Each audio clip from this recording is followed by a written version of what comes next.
We are live on the CP the Tool Addict live stream on a Friday night. Let's get this thing going. Come on. Come on, come on.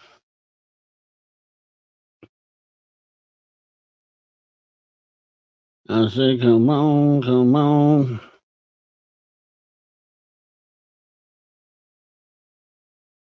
Come on, come on.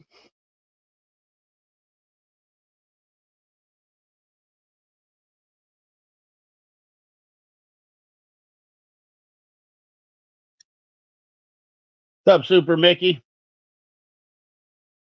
Our first person in the chat. We got William Santos. Welcome to the chat.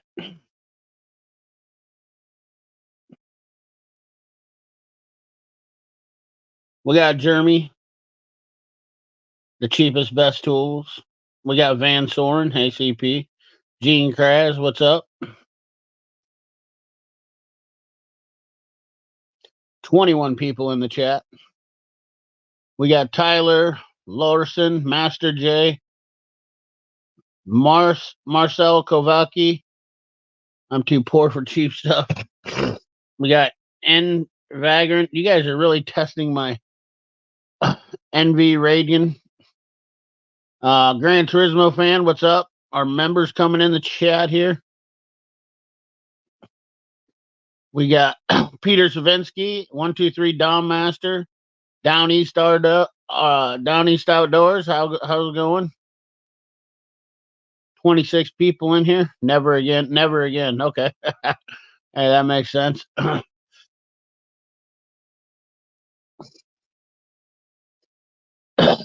We're gonna see how long we can do a live. I'm still I've got some I've been sick in case you didn't notice on some of the videos.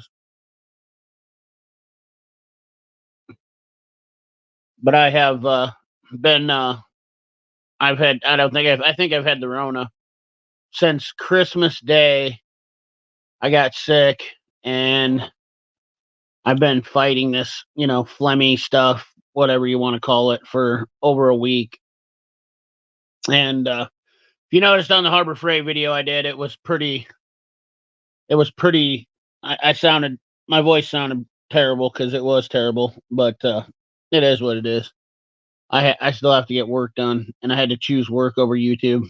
I have been I put up some videos on the members channel, but nothing that I would. I have videos made. I just haven't had time to edit them, put them up. So I thought I'd do a live stream tonight since I didn't give you guys an actual video. I put I put two up on the members channel, so it is what it is. But yeah, it's not even cold out. That's the sad part. Getting sick is just wow. We got some. I would say it's okay to buy cheap tools to start to upgrade as long as I have Pittsburgh and other cheap brands, but upgrading and is up to other qualities tools. What's up, Val man? How you doing, buddy? Good to see you in here. I hope you had a good Christmas. 123 Dom Master. I just spent $300 on the Snap-on truck day. It felt good. I tell you what, I can't wait to hear what the mouth breathers have to say. It's getting old. Listening to DI liars say stuff. Winners in it, yes, incurable crud. What's up, Chris Schaff? How you doing, buddy? Good to see you. Space Cat. You buy cheap stuff, you keep buying and replacing. So I like this. I like these comments, and this is a good discussion. I like the discussion the way this is going right now. This is exactly what I want to get into on this chat. And I'm inviting anybody. If you want to come on and be on my live stream tonight, I would more than likely I would love to get a panel going of some people to have some discussion like this. Anybody and everybody. You just have to email me at cpthetooladdict.com. Excuse me, just cpthetooladdict@gmail.com. I'll put a link in the description. cpthetooladdict@gmail. Email me at that email address, and we can get some people on here if you want. When it comes to Harbor Freight, Snap-on eats Harbor Freight's lunch, plain and simple. It's like fine wine. People are jealous because they can't afford to buy it. I would agree with that in some cases, but I still think there is a variable where Snap-on doesn't follow through. Sarah Diesel, how you doing, buddy? What's up, Bill Beckett? Hit that like button. Thank you guys for hitting the like button. I appreciate it. What's up, Turner? In Arizona, we are expected to drop to 26 this week. That's about where we're going to be at. That's actually terrible, Super Mickey, that Arizona is going to have the same weather as Iowa. What's up, Quick Wrench Tool Junkie? Honestly, I stopped looking at prices and just get the stuff the last doesn't break all the time. And cheap tools last, expensive tools. Had cheap tools last me and expensive tools break. No cheap tools. I always regret it when I do. I'd heavenly say that I regret doing that too. Jim C, what's up, buddy?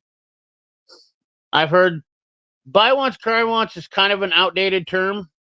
In some cases, you know, there are some quality differences. What I always tell people is when you spend the most of your life works, so you might as well have the nice stuff, right? Panel-a-roo. There's the link. There's the email right there. You email me at CP of the Tool Addict. I will send you a link. See if we got any takers.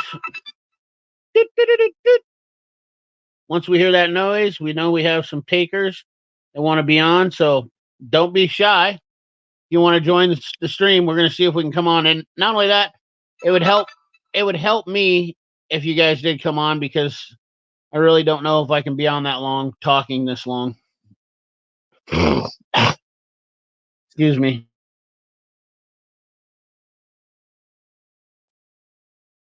I don't know if I can really take I don't know if my voice can take being on that long. I just don't. I'm not feeling up to talking. Like 10 minutes of straight talking is enough. I have my water here to keep my voice moist. But what up, JWC Tech? Great topic, yes. Email. Can I do that via Mole BOC Canopy? I don't know if you can or not. Standard Gmail email. I'm sure you can. Of course, there's always variables, but as far as hardline, Harbor Freight does not even come close.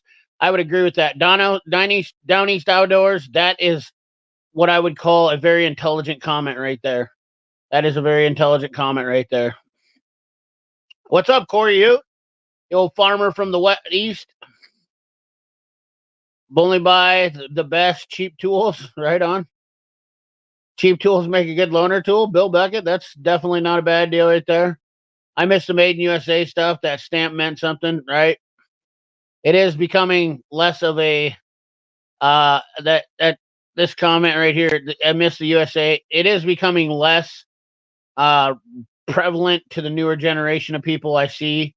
Nothing against younger generation, but they definitely don't seem to care about where it's made as long as it looks half-ass decent. And to each their own. I mean, it is what it is. Trying out my pliers or Snap-on and impact sockets to Technon. Right on. I own plenty of cheaper tools, and they get me by. But when it comes to hardline ratchets, etc., I always do buy the best. Right? Yeah, I tried. I don't think alcohol is going to do me any good. Unfortunately, I love my premium P-Ream Asian tools. It's all about the SVC and warranty.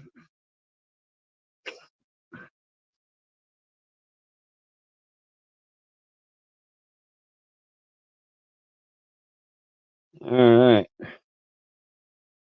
Let's get. We got one taker ready now. So let's get a link up here. Maybe we have two. Oh my God, I'm so snotty. That's terrible, isn't it? Let's see here.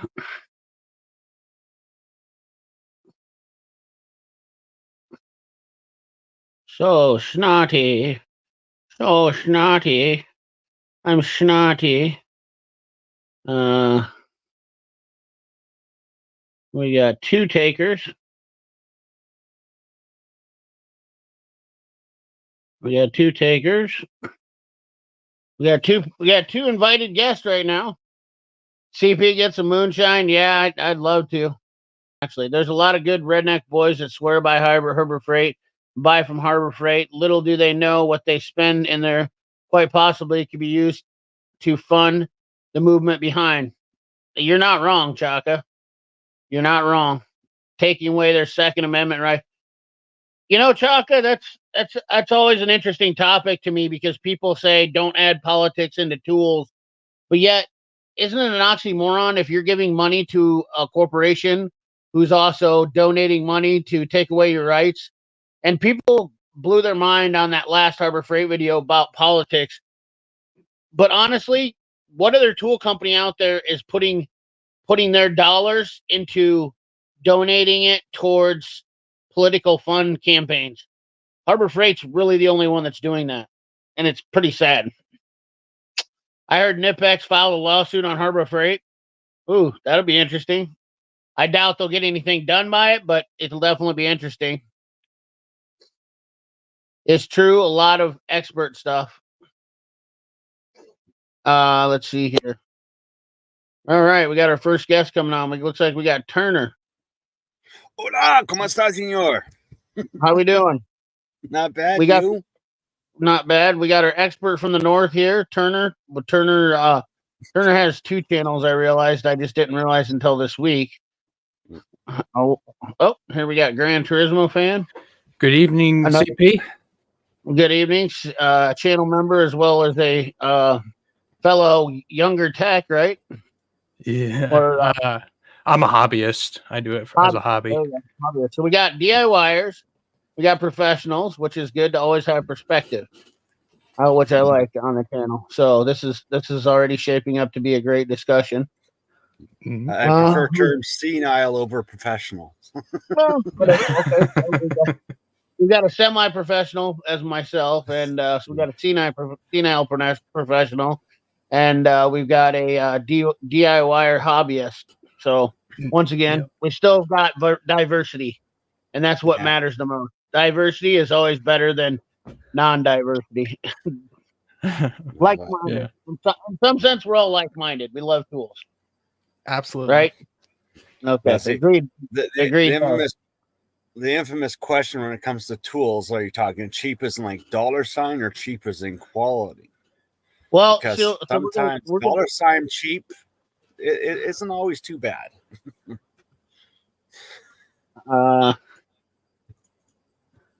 Here we go. We got another one. I don't know who this is, but this is a new guy. Let's see here. I think he wants to be a part of the stream. John Harbaugh. We'll see if this is going to be one of these, going to be a legit dude, or it's going to be one of those interesting people. Let me, it's always fun to see these guys come in when I offer this up. I keep cheap tools. That's great. Keep that question in mind, Turner. Let me catch up with the comments here, but that right there is that's what I'm aiming for. I think you're on the same page as me here. So I trust salvage parts more than aftermarket parts and cheap tools. I agree with that 100%. ITC car guy. Believe it or not, I only use OEM stuff normally. Every time we hear that sound, we got an angel gets its wing. A potential guest, yeah. A potential guest. Every time we hear that sound, I have to leave my sound on, otherwise I won't know. So, I love Canadian motor coaches. Absolutely, job security. We got Sayers. We're gonna skip over Sayers' comment since he's live now. Turner says hello. Turner, beat me up, Snotty. That's a big reason I don't buy Harbor Freight. Yes. We got John. Let's see here. John Harbaugh. How you doing, buddy? Evening, CP. How we doing, guys? Not too bad. What is your are you a professional tech, diesel, DIYer? What's your? So I went to Northwest Ohio Diesel College, Lima Diesel College, if you will, agricultural background, worked for White Farm Equipment before they went into AGCO. Okay. Turned my volunteer fire job into a career job. So on my 2 days off work, I spin wrenches. Now I work for Suffin Fire Trucks, Heritage Fire Apparatus, doing mobile tech work and on-site work. Okay, that's so we've got an also different professional. I like the diversity once again with you too. That's very cool. You've got a definite unique background, so that's cool. But I'm so sick of Harbor Freight commercials on YouTube. I trust the wet and fart more than I trust Harbor Freight. Don, I thought Harball was a fruit. Okay, so Stairs started off with a good. What's the topic of the video here, or the topic of this live stream is cheap tools versus expensive tools. Now, what Turner? You say what you asked me again. Sorry, I didn't mean to get you while you were trying to get something. I put you right on the spot. Are we talking cheap, like cheap as in quality or price? Because there are some wonderful, like lower budget price tools that aren't made here in Canada or United States that are just as premium as most other tools out there. Like it just comes down like you got cheap, but then you got like hey like Tecton, for example. Mm-hmm. They're not crazy. They're not cheap. They're not a poor man tool, but they're more than reasonable for what they offer and the guarantee they offer. That's good, cheap spending.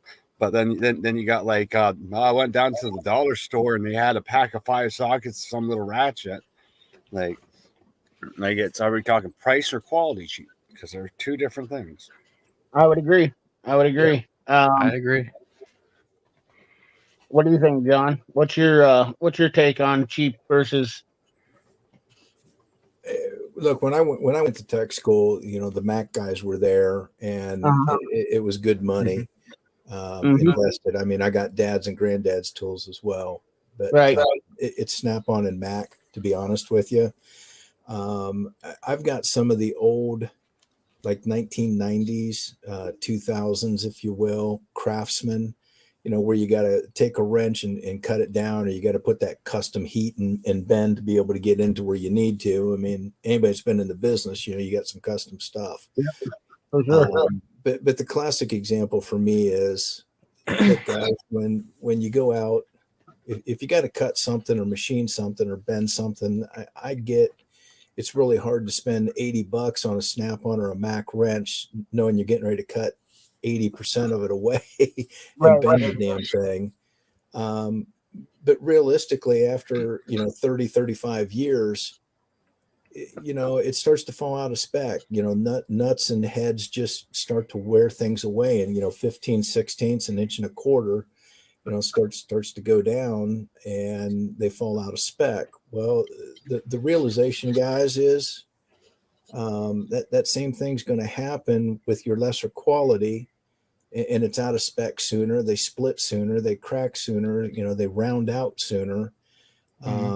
It's really hard being a new person and spending a ton of money straight out of the gate, but I have no problem looking at new guys in the shop. Mm-hmm. Hey, go get you a good set of wrenches. Get you maybe talk to the Mac guy and get precision torque instead of knuckle savers straight out of the gate. But go get you a cheaper tool cart. Go get you a cheaper tool chest. You can upgrade later on. But, right. The wrenches, the sockets, the ratchets. That's your bread and butter. That's where you got to be able to get out there and do the work. Does Snap-on or Mac impacts make a difference versus CP or IR? I think any of them are quality pneumatics. And hey, look, guys, on the heavy diesel side of things, the 3/4 and the 1 inch, battery operated Milwaukee or Snap-on tools, they're not bad occasionally, but they just don't have what I need. So it's still pneumatic for me. Sorry about the answer, CP. No, that's actually, so you're new, so I'd like to get you to have as much perspective as possible. But the thing is, I think I'm going to try to put this out. I don't really care what anybody buys at the end of the day. I only try to give people information so they can form their own decisions. And I want people to think about things a little bit more. That's my main goal for everything, which gets misconstrued in my message and my channel all the time. Completely gets destroyed. And my last video proved that everything that I tried to do in that video was completely wasted because people went at me with political comments, and which I'm okay with it now. It don't bother me. I'm so used to the trolls and being, called fat, ignorant, stupid, whatever. It's just like, it's like another day. It's like breathing air for me. But at the end of the day, my message and what I'm trying to deliver to people is well, exactly what John said about getting a tool cart. Uh-oh. I'm getting feedback.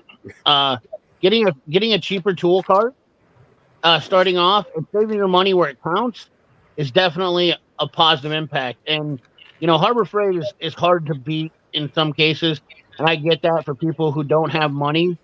And I understand that people want to save money, and there's a lot of people that have a different perspective on what they want to spend. A different budget, and there's just a multitude. You can't appease for everybody. That's the bottom line. But what you said about the hardline stuff and having a good quality hardline, I have a very conflicted view on that because you're exactly right. I think you should spend the money on buying the best you can for your hardline, which also people will say, well, CP, I can't afford to spend $800 on a set of Snap-on wrenches. And I get it. That, if you're going to buy a $200 cart and put a set of $800 wrenches in it, you have now $1,000 and you only have wrenches and a cart versus where you could probably go and buy a set of Tecton wrenches that will. And then my other conflict is if you buy those cheaper wrenches, which I know because, and I don't know how many other people have been down this road, but I bought SK wrenches, and I know a lot of people say, well, CP, they're USA made. The ends spread on them. I hated them. They've been terrible. They were my first set of wrenches as a professional that I had. I had the Craftsman's, a few Craftsman's, but I bought a full set of metrics up to 22 millimeter and a full set of standards up to 1.25 inches. And I can tell you, yeah, they worked, but those times when I had to break apart compression fittings or stuff like that, and the fittings were very tight or anything like that, they spread and they slipped and rounded the nut. And every time a guy would come over with a Snap-on wrench and he would show me, he's like, this is why you have Snap-on wrenches. And I would say, even then, back then, we're talking early 2000s when that same $800 set of wrenches was only $400. And I literally said, I can't afford them back then because I was a 23-year-old tech that was making a house payment. And I had some credit card debt, paying off a little bit of school stuff that I had. And I was only making $30,000 a year back then. So, I don't have a great answer for that as to how you combat that. And the other thing is, so you buy those set of Tectons and then you later trade them up. Well, you essentially wasted that money you bought on those Tectons or any cheaper brand of wrenches. And now you just doubled the money you spent. That's my other conflicting issue with buying cheaper stuff. This is the wonderful thing about the age and era that we live in. We live in an age and era of the internet where we actually have groups like this where people can come and ask questions, because Snap-on isn't literally the best tool in the world. We all want to buy made in USA or Canada. We all want to buy the American tool, but the reality is not all of us can afford it. There's a lot of foreign import tools that are just as good and equal to that are, but like for example, Wright tools made in America, cheaper to Snap-on, better wrench, far superior wrench to Snap-on or any other brand on the market, any brand, and they're a fraction of the cost. Like that's the thing is I've had Wright tools that Wright wrenches. I still have Wright wrenches. They're probably about 80 years old that were my father's that still don't slip. Like there are other options, but that's the thing. We live in an era where we have so many people here that have used so many different brands of tools and can make honest, open opinions. Like the Tecton sockets and that. Well, the nice thing is they've given you a lifetime warranty, and if it kind of comes to warranty, because it's not something you buy on the shelf, you just take a picture of it email the picture to them, and they mail you the replacement. That's the cool thing about them. And that's what I do their socket quality and their hardness is actually very comparable to Snap-on and other brands, and their wall thickness too is very comparable. They are a tool that for the average tech, they will actually last a technician's working lifespan. They are I would say they're like. Who was that you just said? The Tecton sockets. Like they're wrenches and ratchets. I'm not too sure about them, but I've got the sockets. I did a hardness test on them, and that's the thing is like there are specific tools that Snap-on does make that those are going to be the ones that you are going to want to get. Like there's some pullers that they have. They have some presses. They got some specialty tools and stuff like that make life so much easier, so much nicer. And if you want to become turn into a Snap, go ahead, but do it when you can afford to do it without financing your career. If you got to finance your career, then you're going backwards. So make the money first, and then. So. Yep. Because I probably learned Snap-on tools than anyone's ever dreamt of stuff. Yeah. Yeah, essentially you're trying to build your way to the top and stuff, trying to make trying to build what you can start with first, and then you build up to the nicer things you're going to need later on. It's always a struggle. It's always conflicting to me because I hate to see people spend money twice.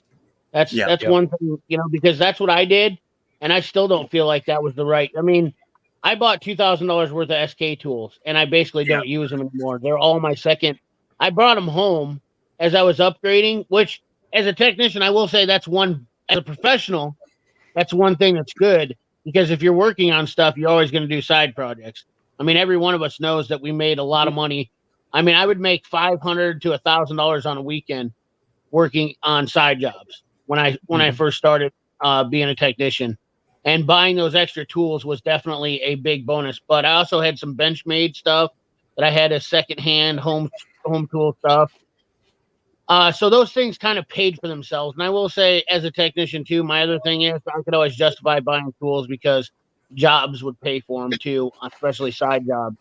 So I did work for tools. I think there's somebody that's got a screen name. I work for tools, and I think that's funny because it's actually not untrue. I mean, if you do side jobs and you allotted yourself $150 for tool allowance for doing a job that you did on the side, then that would pay for your tools. And in the end of the day, I guess my tools have all been paid for free and clear because of side work and extra jobs. And I can't complain because I've made out pretty well. I was doing some simple math on some side jobs that I did. In the last 3 years, I made $45,000 in side projects or side jobs that I did that were extra, and that absolutely paid for the tools that I bought, without a doubt. So side hustles are a huge deal, guys. Go ahead. Yeah. The honest truth to me is buy tools from a company that's proven longevity, that has been around and been on the block. Ease of warranty. Either you can get it through the parts store and they deliver to you, or you can get it within that day, or someone's gonna deliver to you, or that. Ease of access to warranty, longevity, and also and the brand name that's been trusted. Like, go look in other tech boxes, like old guys like me and John. Take a look in our boxes. Those are going to be the hints to the tools that are going to be what you want. But it's longevity. The companies has to be in business, and you know that company's not going to go next week or tomorrow. Like, that's the thing with Icon. Icon might just disappear one of these days. Harbor Freight might sell out to someone else, and then it's gone.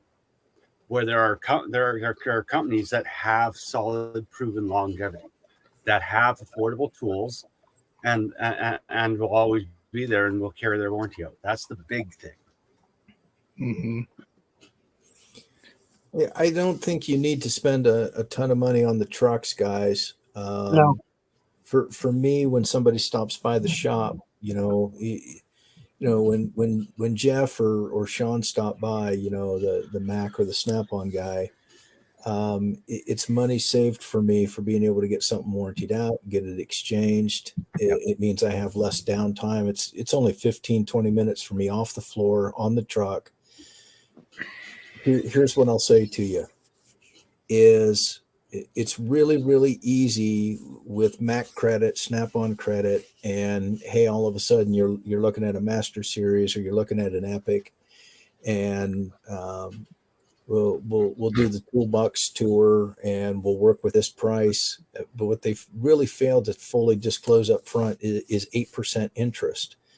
And the next thing you know is they'll sell you a $16,000 chest for $12,400, but if you do 8% interest, you're paying over $20,000 over 5 years, and you're just sitting there going, guys, gentlemen, here's my friendly advice: invest in your tools, save your money, and it's difficult looking at other guys in the shop, but put your money, put it in a money market, eventually turn it into a CD, take a couple of years to save the money up.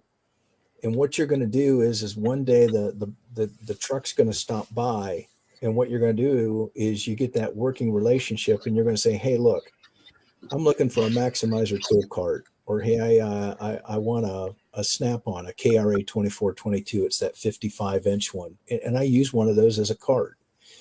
CP hit the nail on the head. Gentlemen, I still have my Maximizer from when I went to tech school, 34 years ago. I don't trade anything in. I keep it all. Nothing's been hit. Nothing's been crashed into, but save it and put a bench vise on it. Replace the top with a butcher block top from Menards. Go to a hardware store, find one that's cracked. You buy it for $100, cut it down, put a new butcher block top on it, put a bench vise on it, and it's a slightly bigger tool cart than maybe what the next guy has. But damn it, you got an extra 60%. Load it up with tools. Put some crazy 8 wheels on it, and you can spin it between 2 projects on a dime. Save some money, stop financing, talk to the trucks. Hey, I'm looking for, when you get one on trade-in, this is what I'm looking for. What can you sell me a used one for? You'll get it for 50 or 60% of the new price. Mm-hmm. That cart knows you bought it from him. He's going to warranty the slide rails. He's going to give you a fair price. You'll get something at the end of the year, the t-shirt, the coat, the hat, the toboggan, the toque for our Canadian friends, whatever works. Save the money. Don't be afraid to buy something used or experienced off of the truck. You're helping him out. He's going to help you out. He's going to warranty that thing next year when the slide rail goes bad. And none of that. If you do something else on a truck. Oh, go ahead, sir. And if you do go on the truck, don't be scared or ashamed to ask that rep. Like I do it with my Snap-on rep, Dean. I say, hey, you got any repos or returns? Because they'll sell that to you at the fraction of cost and still give you the lifetime warranty. Don't be scared. Hey, do you got any returns that I get? I'm new in the industry. I don't have a lot of money, but I want to have some of your tools. They'll most of them will say, yeah, I got a storage locker full of this stuff. So we've got here's the thing is too, we speak to a lot of new technicians or people coming up in the industry, but I got to tell you, I think there's a lot more seasoned veterans out there too, and let's say they're in their 30s. So now you've got your tools, you've got your base set of tools that you have, and now you're trying to buy more tools so that you can expand your knowledge. So like diagnostic scan tools. Let's just go to Diagnostic for purchasing scan tools because they're becoming a big essential problem. There's tools out there that are $400. There's tools out there that are $1,000. There's tools that are out there that are $2,500. And now we're in a market where it really doesn't matter where you're buying from. A lot of people have similar ones, and it's just like, where do you go now? Now you got the point where you're going to have to spend $400 or $500. That's getting up there, and that's some people's car payments. for one tool. And Snap-on is obviously, in my opinion, not the way to go because it's more of a shop tool versus, I do like Snap-on scan tools for certain reasons, but I do also like my launch stuff because they have things that are immobilizer not dependent. Like I'm a big launch fan. I've switched, converted from Altel to launch. And I like launch because of immobilizer functions. Now I do have an Altel scan tool that I do like too. Not a far behind, but I found that all these other tools, Top-Don especially, which being pushed, and there's a lot of bad information on YouTube. I'm finding. It took me a while. What is going on here? How about looking at the stars? It took me a while. I don't know what. What I do like is the Mac. You don't have to be online all the time. So I do hit some valley areas, some rural areas where internet, cellular service can be intermittent at best. So I do like that ability. I just saw in your chat on the slide here, you know what? One of the other people are spot on. Estate sales, Facebook Marketplace, you know what? Craigslist, pawn shops. Yeah, that was Chris Shaw said that. Yep. You like there you go, a good tool, a great tool brand to buy is a tool brand that doesn't require you to have a receipt. Snap-on, Mac, Jet, Napa Performance, and stuff like that. Those are 4 tool brands that you can get access to almost anywhere in North America, and you don't need a receipt. Doesn't matter where you bought it from, it will always be warranted. Like you could have bought it used on Marketplace or that. They don't care. No, those 4 companies do not care. They're I agree. I agree. I mean, we got a Matco guy and a Cornwell guy that'll stop by, and you can buy something from them. 3 months later, you fracture a grinding burr, and they're literally looking at you, and you're going, "Are you effing kidding me? You expect me to keep my damn receipt?" No, the shit goes home all the time, so I can run my taxes and put it in as a business expense. Right. I bought it off your damn truck, and now you want me to show you the effing receipt? How about you pull up the prior sales off of you? This is asinine. So I am very, very hard pressed to buy from Matco and Cornwell anymore. Yeah. Mac's. Chaka, this brings me up to another point. YouTube. I'm frustrated with YouTube recently because YouTube definitely pushes out Harbor Freight stuff, and then like you said, there's a bunch of very inexperienced people talking about Icon scan tools as if there's something fantastic about them, and they have absolutely no credibility, no experience. They have no knowledge of scan tool stuff, which really is frustrating because all they do, and I see it on YouTube with what I would call them DI liars. They're DI liars where they're doing YouTube. They've got a bunch of subscribers and people believe the bullshit that they say. And it's frustrating to me because they're putting out information that is going to skew people's views on what they actually understand. As a professional, and once again, I don't know how to even put this to where I don't care essentially about people's channels doing what they're doing.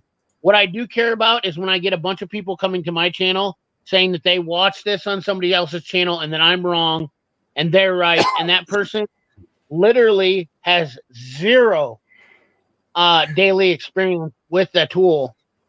And it's just frustrating for me because I hate having to waste my time arguing with somebody to explain something to them.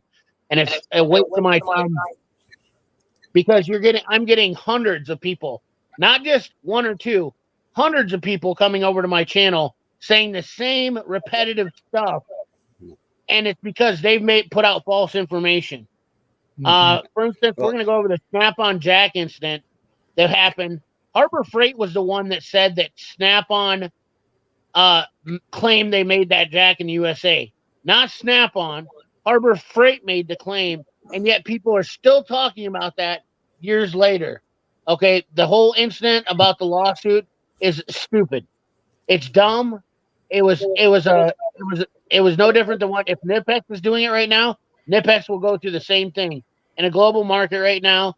These people are going to get these tool companies are going to fight in the background and do their stuff. Harbor Freight is definitely copying, and their whole marketing game is to make people feel like they're getting that professional name, regardless of where it's made and all that stuff. And it's just ignorant to me. It just gets old and frustrating. And I know you guys don't see it as much as I do, but I'm talking hundreds of comments I get, and it doesn't do me any good to say anything. I can't sit here and reply to these comments over and over and over. I would be insane if I did. The truth to Icon is they're telling the truth when they say their tools are engineered in America, because all their tools are engineered by American engineers. Those engineers just don't work for them. They are copycats. They're riding off the coattails. They're intentionally doing this, mimicking stuff to literally piss Snap-on fanboys off, because they know it drives their market. It's a game they're playing. Are their tools just as good quality as Snap-on, or they're not even as good quality as Tecton? They're not like they're good tools for a beginner or a DIYer or an enthusiast, but for a professional shop. I actually had a friend that actually went down stateside last week, got some Icon tools. We brought them back up. Every single one of them is broken. Every single one of them. I think the Icon pliers are the only thing that they've got coming out right now that are marginally okay. Their sockets have chrome peeling issues. The ratchets are terrible with back drag. And not only that, for the price what you're paying, you can buy Gear Wrench, which is, in my opinion, a better. And their new Quinn ratchets are better than the Icon ratchets. So, and then the wrenches. Well, the Quinn sockets are better. What's that? The Quinn sockets? The Quinn sockets are far superior to those Icons. I do have some Quinn sockets, but I haven't really compared them to the Icons. But I could imagine they could. I could imagine they would be. You're talking about two tools that are being made in Taiwan, and they're the Quinn are pretty much standard Taiwan sockets, where the Icons are mimicked Snap-ons, and they tried to make them look like trilithium chrome. And I think that's what shot them in the foot, is they had a bad combing process. So, and yet people are out here thinking that they're getting, which, I mean, will the Icon ratchet work? Sure, it's better than the 1990s Craftsman ratchet. I've said that before. I mean, we're splitting hairs now when it comes to ratchet stuff, but I will say, when it comes to ratchets, I want something with a better back drag than the Icon. I mean, that thing is terrible. I mean, it's absolutely, and that's a huge part. That's something that's overlooked when you look at things like what Project Farm does. I mean, he literally, and these guys take these information from like Project Farm. Once again, this will bring us back to the title of this video: cheap versus expensive. Why are, when we doing comparisons of tools, do we even add in the price of something? If you want to know what the best is, does price actually matter? I think that's up to the consumer to determine whether or not they want to spend the price. But price has become a big factor. It really doesn't even matter about the tool most of the time now. It's about the price, because right now with Icon, if you get a tool that looks like a Snap-on, and as long as you compare it to a Snap-on and go, this is $95, even though it's made with better materials from U.S. forged steel, this one's $20, and it looks exactly the same. So guess what? It's better. I mean, that's in a nutshell what's happening.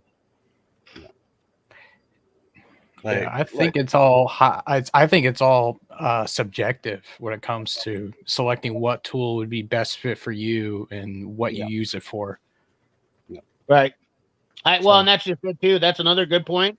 Gran Turismo fan, if you're a DIYer and you're working on your own stuff in your garage, you don't need Snap-on. I've said that a million times, and I try to show tools for people on my channel like that, and then I get the professionals to get mad. I mean, I'm trying to appease a massive variety of people on my channel, and it is impossible to make everybody happy. I mean, that's one thing I can tell you I'll never do. I'll never be able to make everybody happy. So I show what I show. If I show a USA made tool, and then the next week I try to show a Chinese tool that I think is decent, I get people going, "Oh, you're such a whatever," you know, and it's just like, geez Louise. What's up? We got what was your name? What was your name? I loved your name. Hans Gruber. We got Hans Gruber here. 123 Dom Master. Is that really your name, Hans Gruber? Yeah. Yes, it is. It is really. Yep. I thought. Oh, I thought you were. I thought you were messing with me from Bruce from That's the cool. deal. No, that's cool actually. Anyways, we got Die Hans. hard. So, Best. maybe I shouldn't have said your name too. I don't know. 123 Dom Master. He's got a channel. Does a lot of great stuff. He does a lot of great stuff. There's one set of tools that you don't go cheap on, and you're going to look and you're going to research and do the best. And these are the tools that can kill you: jacks, presses.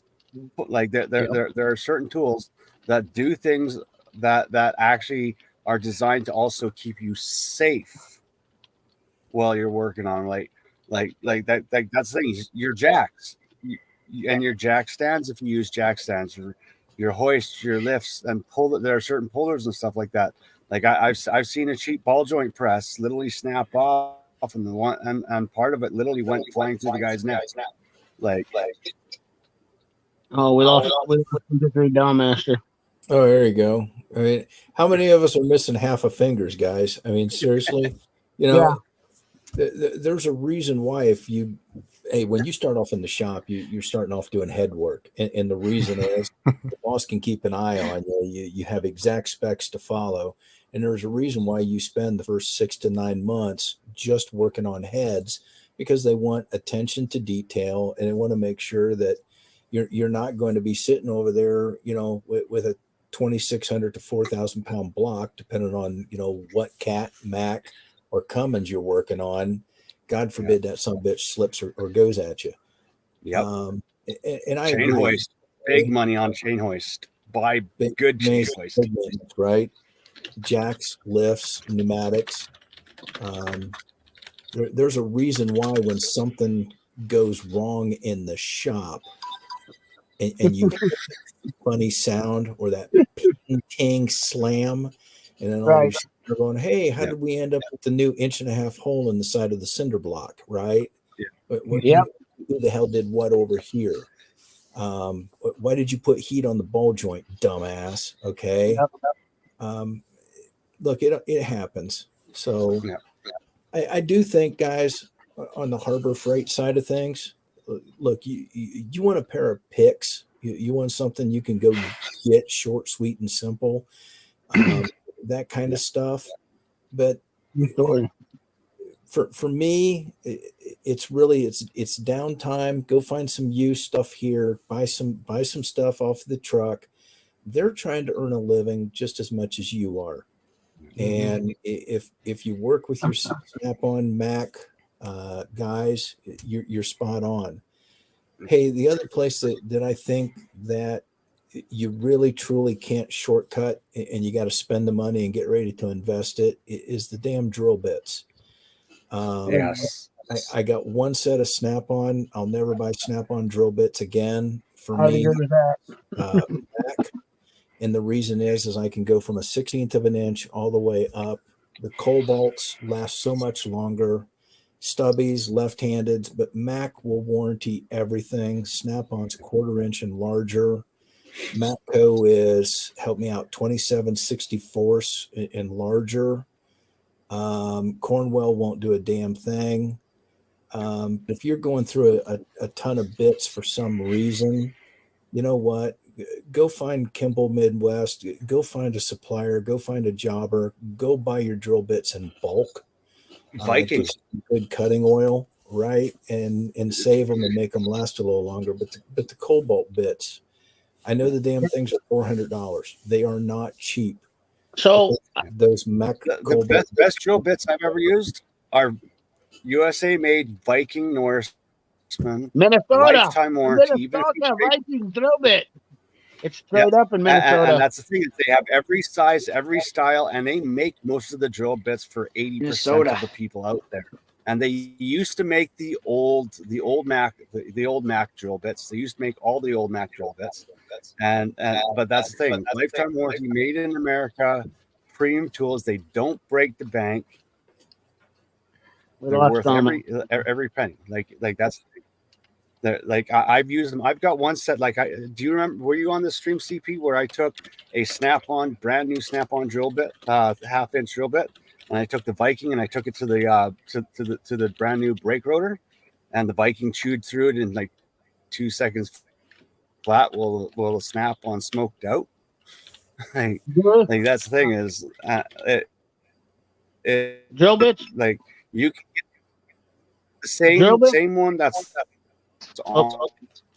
There's only 3 drill bits for a little bit cheap from them. So there's only 3 drill bit manufacturers that are worth really well. I like the Matco Hypersteps, but Viking and what is the same? Viking and what's the brown box? Viking and Norseman are the same company. Viking, Northman, same company. Drill Hog is out of Montana, I believe, and King Cut's out of Georgia. Okay, but there's only 4 kinds of drill bits on the market, and do you know what those are, Turner? Oh yeah. I didn't mean to put you on the spot. George. You know, there's only 4 different kinds of steel, I should say, for drill bits on the market. Do you know what those are, Turner? Yep. Let me guess. HSS, Cobalt. The black one. King Cuts are good. My internet. Well, I'm sorry. They're 4241 steel, high-speed steel. They're all high-speed steel. So drill bits are all high-speed steel. But they're a 4241, a 4341, an M2, and an M3. Are you talking brand? What brand? No, I'm talking about hardness. There's hardness. You got the titanium oxide, cobalt, and then you have the cryo treated. Well, they're all high-speed steel. It's just the coating on titanium. Yeah. Yeah, there's a tight, but a true M3 cobalt drill bit. Like that. That's the thing. Is like, yeah, they're all high-speed steel. It's the coating and the treating process. Like you got. It's how much cobalt. It's how much cobalt is in that. You know the difference between an M2 and an M3 cobalt drill bit. How much cobalt? What the percentage of cobalt is, Turner? By any chance? Just do you have any? 7 and then. No, it's really low. It's actually surprising because I know a lot of people that know this. I've talked about this a little bit, but it's never my favorite topic because it doesn't get a lot of views or nobody really cares. But 5% is an M42 cobalt, 8% is a true cobalt drill bit. So you're only talking about 8%, which people would think that's not a big deal, but it's a huge deal for heat. Yeah. Okay, so if you're drilling sheet metal all day long, do you need an M3 cobalt drill bit? Absolutely not. You know, drill bit. I have different sets of drill bits for different reasons. So I have the true cobalt M3s, or what they would call the M35s. I think of what it is, or M43s.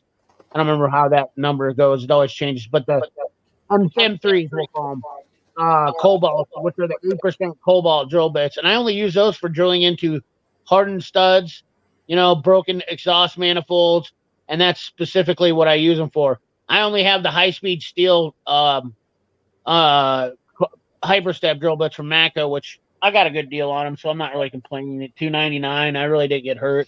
I mean, you're talking what's the Norseman's or the Viking ones? Their Hyperstep Turf ones, $170 or something like that for those. Yeah.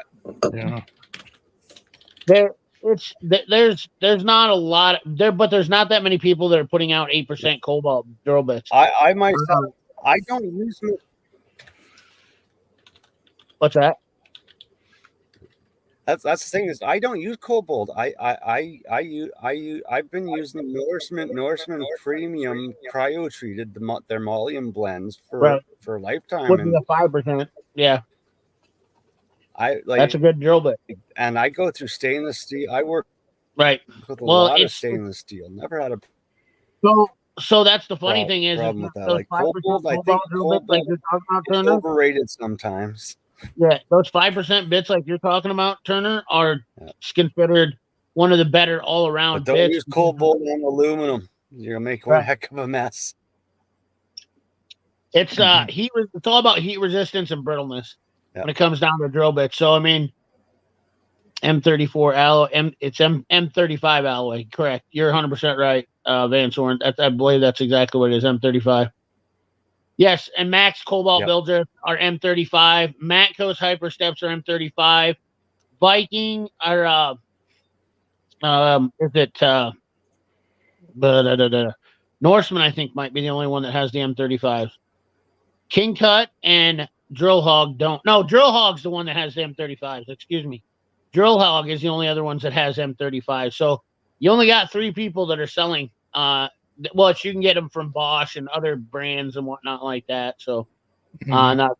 But when we're talking about tool manufacturers, people see those cobalt coated and they think they're true cobalt built drill bits, but when in all reality they're 5%. They're the one step below the cobalt drill bits. And I try to tell that to people all the time, and it's just like, I don't know.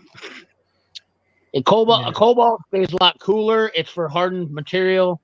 It's for really hardened stuff. And when you're doing exhaust manifolds, which that's mainly what I buy my drill bits for, is drilling exhaust and hardened, that really high heat treated crap that just is a miserable stuff to drill out. That's what I get those for. So, what's up, OG? Scuba in the house. I need to get a good set of Hyper Step drill bits. Yeah, I would love to see the difference, which I'm waiting. I don't want to do the video on that, but I would love to see the difference if the Hyper Steps actually do outperform Vikings, Drill Hogs, King Cuts, because that has yet to be determined. So allegedly, the Matco Hyper Steps have a different cut on them. I'll be honest with you. Do they wear out after 4 uses of doing some hardened steel stuff? Yes, I have had some issues with them wearing out after four uses, which is what they claim they should do. But I've also ruined drill bits after 1 use of normal drilling of other drill bits. So, and I don't have to center punch with Hyper Step drill bits. So that's the one big thing. And I do like the Mac drill bits because they are cobalts and they last long too. They're good drill bits. 40, what is that? 6429 DSA, not the DSB if you want to get that. I have the 6429 DSAs, I believe. Sorry, I didn't mean to go on a tangent there for that cobalt or that drill bit. What's up, Justin? Yeah, no problem. Well, that's. Oh, go ahead. Oh no, I was just saying no problem. Yeah. Like Mac drill bits are like, that's the thing, is because like I used to have some old Mac drill bits and that they're good. Like that's the thing. Snap-on drill bits aren't worth the penny. They're not all that great. There's one of the tools on their truck that I don't recommend, but like the Mac drill bits, like 90% of them are gonna be worth the penny. But like that's the thing is, if you grab a drill bit kit and it says made in China or made in Taiwan, don't buy it, because there's only two places in Asia that make drill bits that are worth money, and one's Vietnam and the other one's Pakistan. Your chances of finding a set made by them is going to be 1 in a million, because they will not sell in the U.S. market because they cost the exact same price as USA made ones. But the ones that say made in China, I've had so many different brands. Milwaukee, their bits totally drive me crazy. But that's one thing you don't want to go cheap on. D-Waltz are half decent. That's one thing that we don't want to go cheap on. You absolutely do not want to go cheap on drill bits. Yes, anybody disagree with me on that? I mean, and Snap-on's not even cheap, but I would agree that Snap-on drill bits are probably the worst of any drill bits out there. They use that black oxide high-speed steel, and they claim they were so great, but I've never seen a Snap-on drill bit ever do better than any of my bit drill bits. I think the worst thing you do, folks, is you need to drill out that exhaust manifold. You need to drill out a stud, and you snap off the frickin' drill bit. And if you thought the base material was a bitch, now you're completely effed over because you got even tougher steel in there.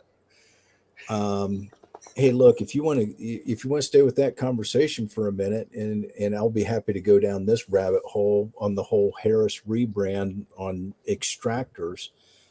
I've had phenomenal success with those RBRT extractors. I absolutely do love using the Mac left-hand cobalt. I think every once in a while, maybe 10 or 15% of the time, you get some heat on it. You get that left hand, and sure as shit, the damn thing comes out, and you're like, blessed mother of God shining on me today. And then the rest of the time, you're going, fine, I'll deal with it. And I think the Harris extractors do well. I've got Mac, Snap-on, and Harris. They're all rebrands. But they're all the same set, if you will. But I've also gone down that rabbit hole with those RBRT extractors, and I've had actually phenomenally good luck with those folks. But I think we about beat to death the drill bit issue, and I didn't mean to go cause an No, you're fine. You're fine. Right? Hey, listen, sometimes I think in this tool business, in this tool community, and on YouTube, I think we have to keep beating dead horses.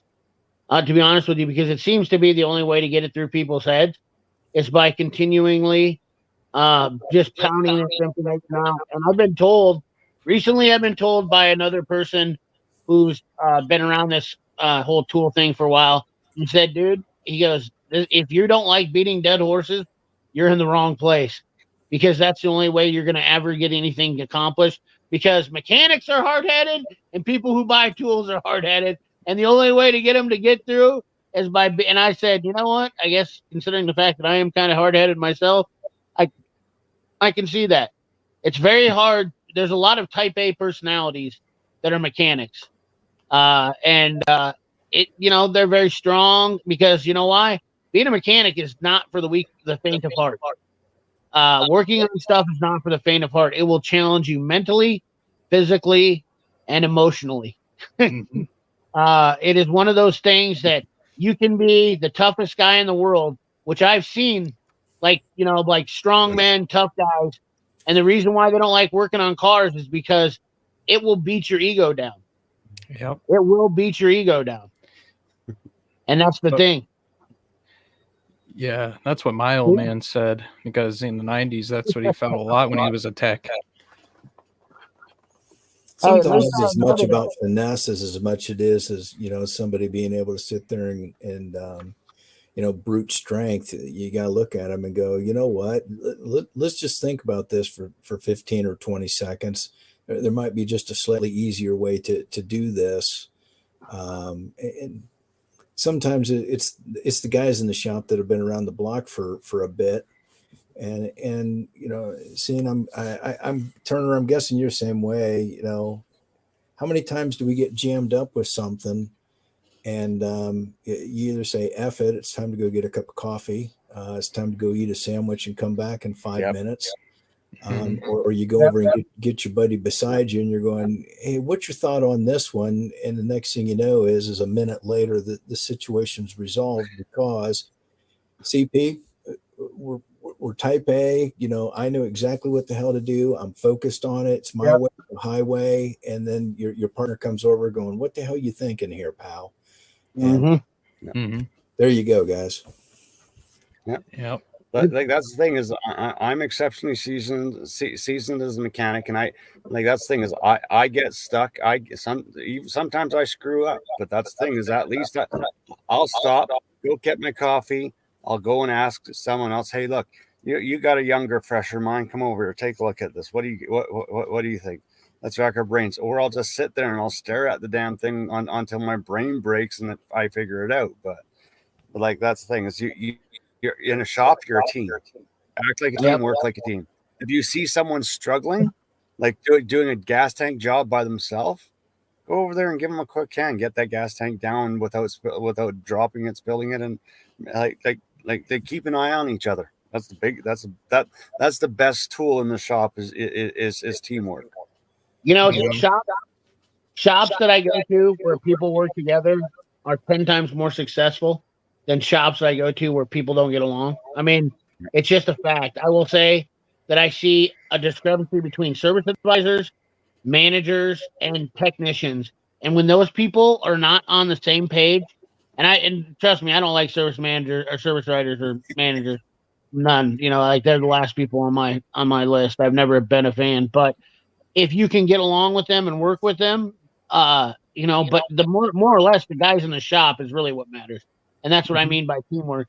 When the guys in the shop get along and they're all willing to help each other out, that's when you've got yourself what I would consider a great shop.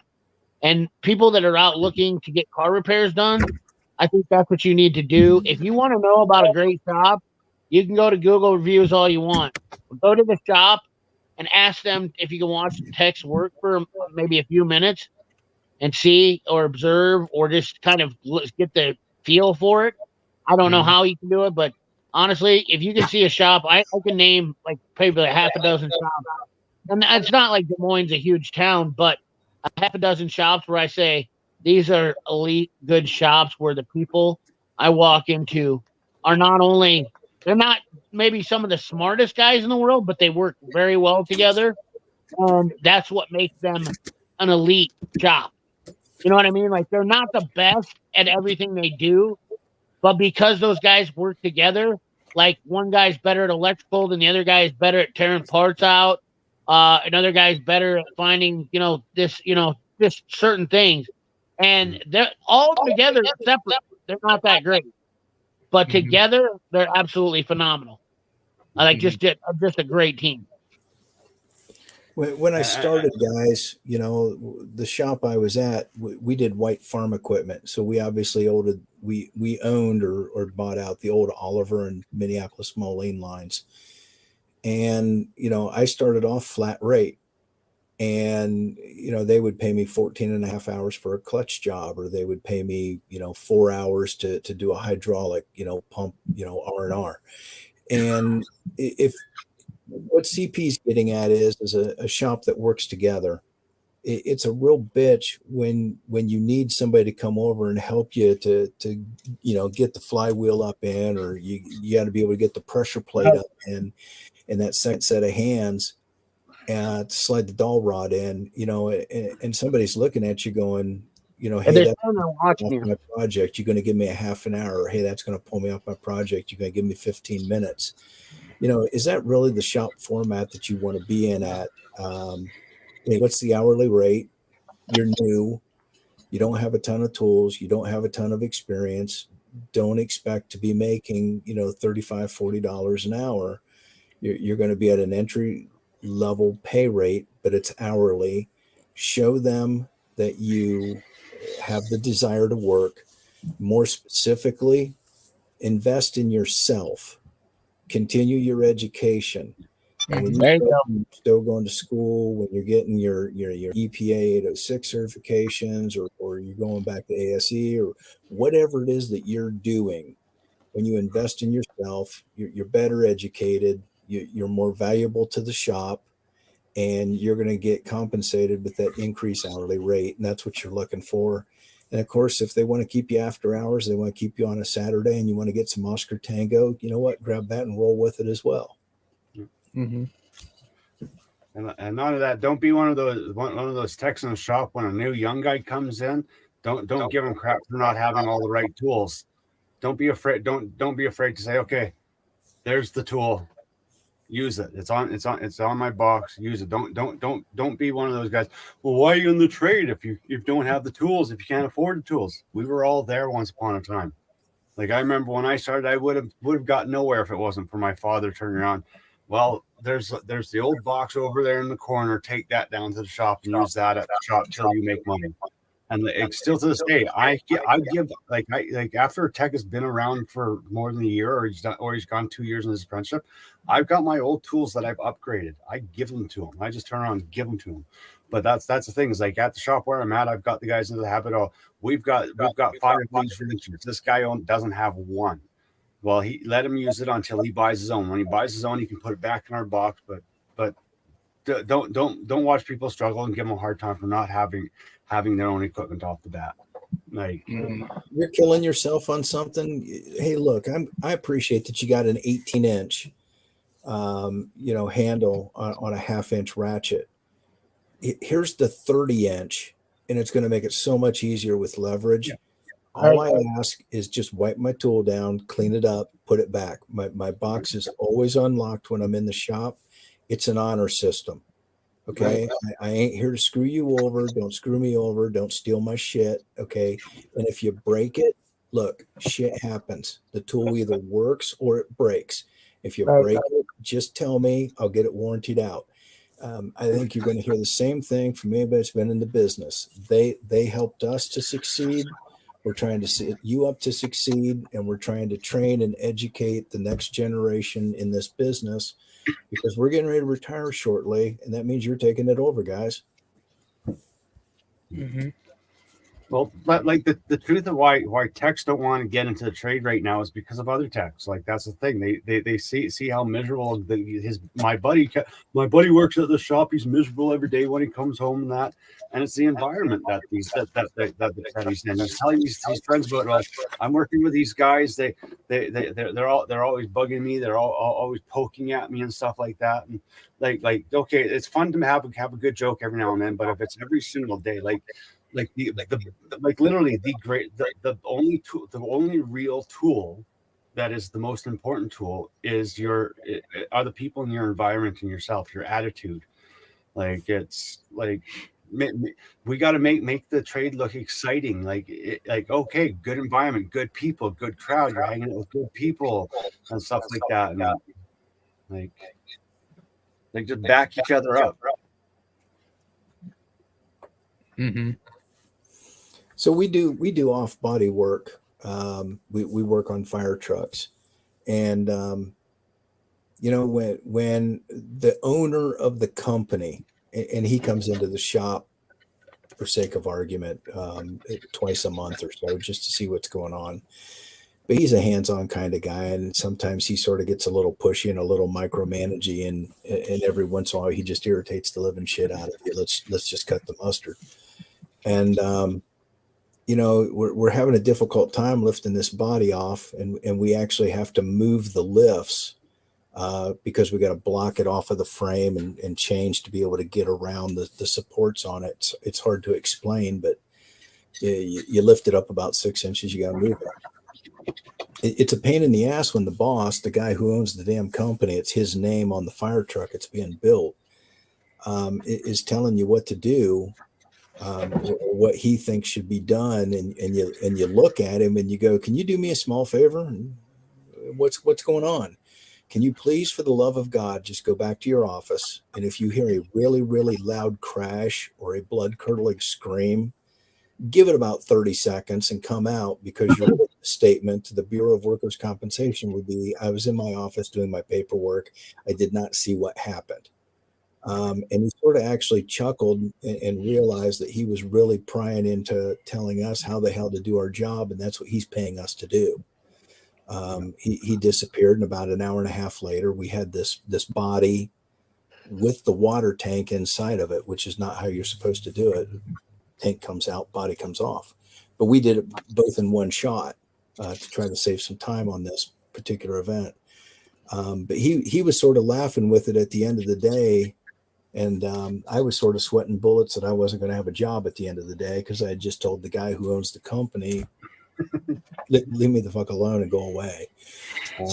But he came back and took it with a good humor, because we got the job done. Yeah. Mm-hmm. So anyways, it's a sign of a good shop that I'm at, that the owner of the company wasn't willing to snap back at me either. You know what I mean? And I think you've heard it here.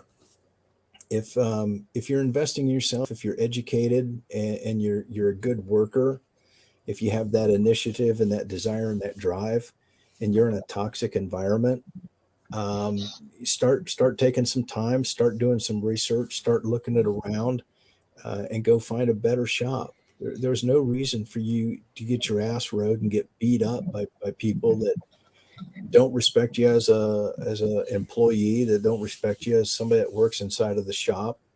But I will also say this: sometimes you got to reflect and say, what is my attitude? How am I working? How am I acting? Am I meeting those goals? And that can also be one of those 6-month or annual reviews when you're shooting for that pay raise, and don't be afraid to ask, Right. what am I doing right? What am I doing wrong? And how do you see me in the organization? What do I need to do to make it better? That gives you good feedback as well. Mm-hmm. I would definitely agree. All good advice. At the end of the day,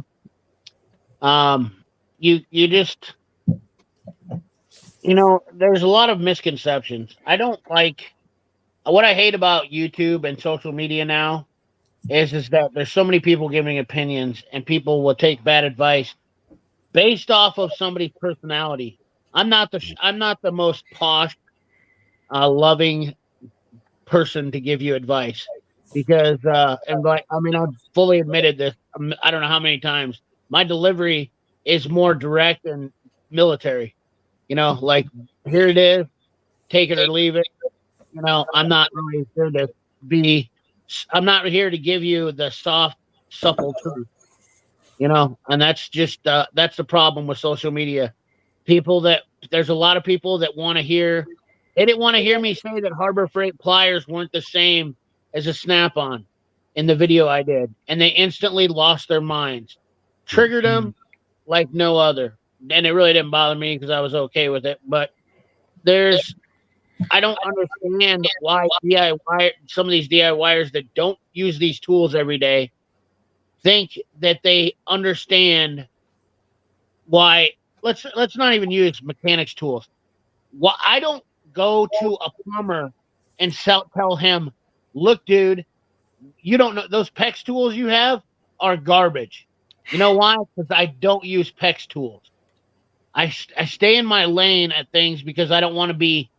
I'm afraid of. I'm not afraid. I don't want to. I try to take people's advice from their profession. I mean, that'd be like me going to LeBron James and saying, dude, you don't know how to shoot a basketball. But we live in a society of haters now. That's really the real thing. People love to hate. They love to hate. That's their first instinct is to be negative. In sports, it's a big thing because the minute everybody will sit there and armchair quarterback something, and the minute something like, we'll just use my Iowa Hawkeyes for a great example. We had a terrible season, even though we went 10-4.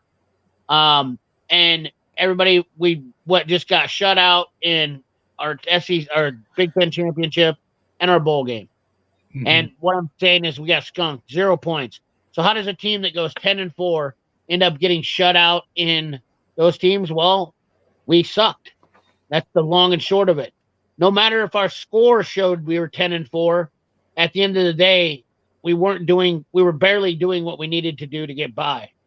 And the score doesn't reflect on the actual reality. So it's much like social media.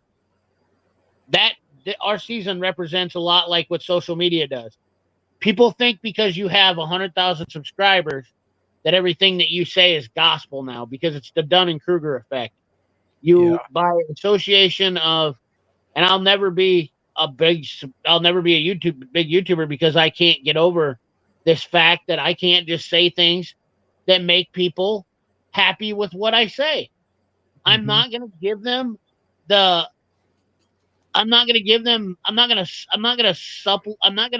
cuddle them into the warm and fuzzy feeling that they want. Mm-hmm. And that's exactly what happens you look at YouTube videos. How many people in here actually see that happening on YouTube videos? Or is it just me because I'm more in tune with this stuff? But if you really look at a lot of these videos, they glaze over the fact that, these knockoff tools, because they're cheaper and it's going to get them more views, they glaze over the fact that some of these tools are inferior quality, even though they're cheaper.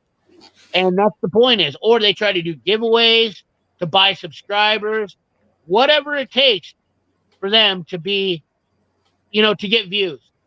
And people don't see this driving factor with YouTube is that they're not only, even if they're non-sponsored, here's the best part. Even if a channel like Project Farm, I'm going to use him as a great example. I love the guy and love watching his stuff. Very entertaining. But some of the stuff he does doesn't translate to a professional life as far as the reality of what he's testing. It's not a knock on him. It's a fact from professional standpoint. When I see him do a ratchet test, the things that are completely irrelevant, like overloading a ratchet for strength, completely irrelevant. That makes no difference because guess what, guys? If we need a ratchet and we want something to be broke loose, we get a bigger ratchet. Am I wrong here? I mean, how many mechanics grab a 8-inch ratchet and then put a pipe on it these nowadays? That's not even relevant. I mean, you're an idiot if you're doing that because guess what? You're going to end up in the hospital. Yep. No, what I'm going to do is I'm going to get a new ratchet because I look at my Snap-on man and go, hey, here's your piece of shit ratchet that broke. And by the way, you see these big ass bear paws? That's what bent it. Hell no, I didn't put a pipe on it. Warranty your POS ratchet. And then we both laugh and he goes, how long a pipe did you put on it? And you go, I don't know, 24, 26 inches. Best guess. But oh, by the way, your ratchet that's in the shape of a boomerang, can I get a new one now? Right. I mean, that's my biggest dilemma with all this stuff on YouTube. And then people go, you're just picking on other channels. And no, I'm not picking on them. I'm actually pointing out an obvious, thing. I mean, there's channels out there that are selling products, even though they're claiming they're if you're throwing in a bunch of Amazon links on every one of your videos and you're saying you're unsponsored, that's a far cry from being unsponsored. Everybody has a biased reason to be on YouTube to do that things because it's a money-making platform now. Yep. And people can say whatever they want to, but I mean, I still hold true in most cases to my factual, me being honest, which is not going to gain me any popularity because people don't want to hear the truth. Believe it or not, nobody wants to hear the truth. Everybody claims they want to hear the truth, but nobody actually wants to hear the truth, and that's a fact. I mean, social media is reason why garbage is selling. Like that's the thing is before we had social media and stuff like that, we had far better products. But that's the thing is like we can make a cheap product. We can make a product for 25 cents, sell it for $200 because we have these people on YouTube. We'll send them a whole bunch of free stuff, or we'll tell them that we'll support their channel or their social media, and those people will push it out for us. And like at the end of the day, when the smoke clear, when people actually catch on to what social media is doing to them in this world, the smoke clears. The only people that are going to be suffering are the people that made the channels that fed them lives, because these people are going out buying these things on the word of these people, praising these things, and eventually they're just going to get tired of trying to keep face. Like the viewers are going to get tired of trying to keep face of their favorite YouTuber, and that YouTuber is going to get destroyed. But that's the thing is, if you're a YouTube influencer, it doesn't matter if they send you free tools or they give you stuff for free or they're paying you a paycheck. Tell the truth, because the truth is worth more than any dollar. Absolutely. Be honest with it. Absolutely. Yeah, absolutely. It's all when it all boils down to is I don't really give a shit whether people give you tools or not. I've gotten tools, and I still feel like I can tell the truth. Why would I say half the shit I did? First of all, if the company gives me tools, then why would I not? Why would I say some of the stuff? I mean, obviously, companies they want salesmen, and as long as you're saying good things about these tools, most of these companies will keep sending you. But my first response to them is, if you want to send me something, know this, that if you do not continue to uphold our end of the bargain and you say anything, I will completely destroy your company as much as possible because you showed to me that you have zero integrity in your product. Yep. Okay, so like you don't need to send me anything if you don't stand behind your product, because I stand behind my word. You know, like I don't want to be a part of a company that does not stand behind their product no matter what. You know what I mean? Yeah. I mean that's the long story of it. Yeah, because Well, they give that's you. the thing is you can be a company that says, okay, this guy said this and this about our tool. Not all of it was good. They're Well, let's throat-goating go talk to our Carver. engine. Let's go talk to our engineers about these things that are not so good, and fix it. Like any company that should take all review as positive, even if it's negative, because they're hearing the truth from someone that works in the industry, someone that uses these tools, and when they say, hey, look, this here just doesn't cut the mustard, then they've got to stop and go, okay, well, maybe we should brand to someone else, or maybe we should talk to our engineers and say, hey, can we fix this? Like that's the thing. Companies shouldn't be out there paying people for lies. Like a company that pays a media platform for lies to promote their company is not a real company that should even be in business. Like that's it's bottom line. You just summed up Harbor Freight. Right. Well, Harbor Freight, here's the best part is Harbor Freight doesn't even have to pay anybody because YouTube is promoting them so big on YouTube, on social media, that they literally can get people to buy the stuff, such as myself, which I love the fact that people got upset that they said I was going to return the Harbor Freight tools. That's exactly what I wanted to do. They're like, why don't you give them away to people? Why wouldn't you give those tools away that you bought? Why in the fuck should I give away my money that I spent on a video that I'm not even going to make the money back that I spent on it, because I'm going to make a poor investment because people want free tools given to them? I mean, does it look like I'm living in the Taj Mahal here? You know, when I was Does it at look Harbor, like I'm living? Why you got channels out there that got 200,000 subscribers making $20,000 a month, and they don't give shit back to anybody? And I don't hear people over there running around saying, "Give me free tools." Why the hell are you asking me to give you free tools? but I mean, people are just unrelentlessly crazy nowadays. You know what's funny about Harbor Freight though? When I was walking around there the other night, is I noticed that Icon's their top brand and they're copying Snap-on. They actually have an Icon. I don't know if you've seen them yet. The Icon wire strippers that are a copycat of Snap-on's. Oh, those South wire. What are they called? The front bullnose. Yeah, bullnose. They're made for electricians. They're not made for car wire. They work like shit on cars. You know what I'm talking about, right? Yeah. The strippers that have the flat face. Yeah. The flat face, and it clamps down like that. And you can the pin strippers, the adjustable pin strip. They're adjustable. They have different holes. They're Snap-ons were a copycat. They're a rebranded Southwire, I think. Right. And now Icon put them out there. I wonder if Icon realizes those are a piece of shit. They're only good for Roman.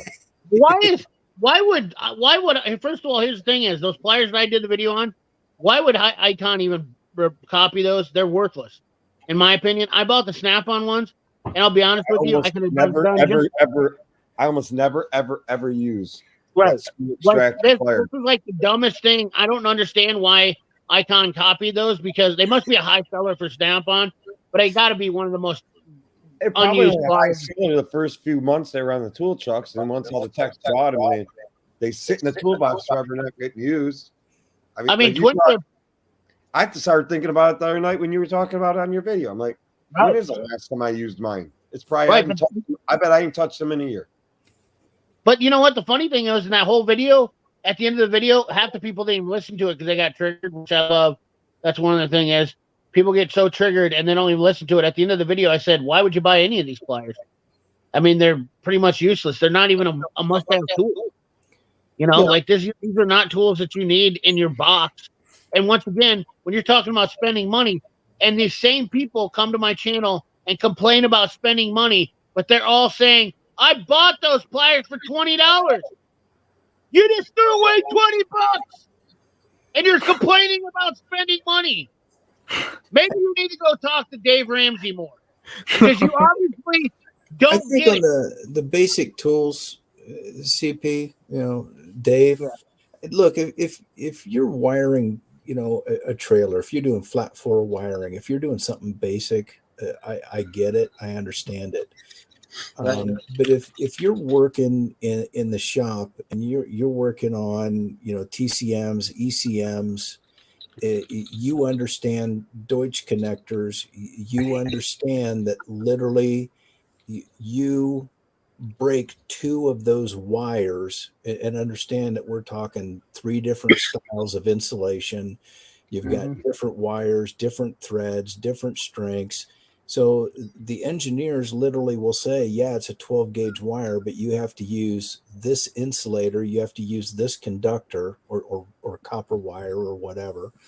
But different Deutsch connectors at different crimps will give you different resistance. And that's the difference, respectfully, between do-it-yourselfer, you're wiring a trailer, and I think you can use a $20 pair of pliers and a cheap pair of wire strippers to make the job easy. But if you're doing a restoration project and you're doing work in your own garage, you're going to need a different level of tool. And people get pissed off that they're going to come into a shop and spend, $160 to a couple of $100 an hour. But there's a reason we have the tools, we've taken the training, we've got the certifications that you have. You have to have different wires, different connectors. And those strippers, as weird as it sounds, is one of the most basic things we have to have. Otherwise, you'll actually change the resistance on that connection, on that terminal, and you'll fugger the whole thing up just because you've got a piece shed of crimpers. You've got a crappy set of wire strippers. So CP, I think $20 pair in certain instances, if you're just trying to wire a trailer that you want to haul around the lawnmower on, is one thing.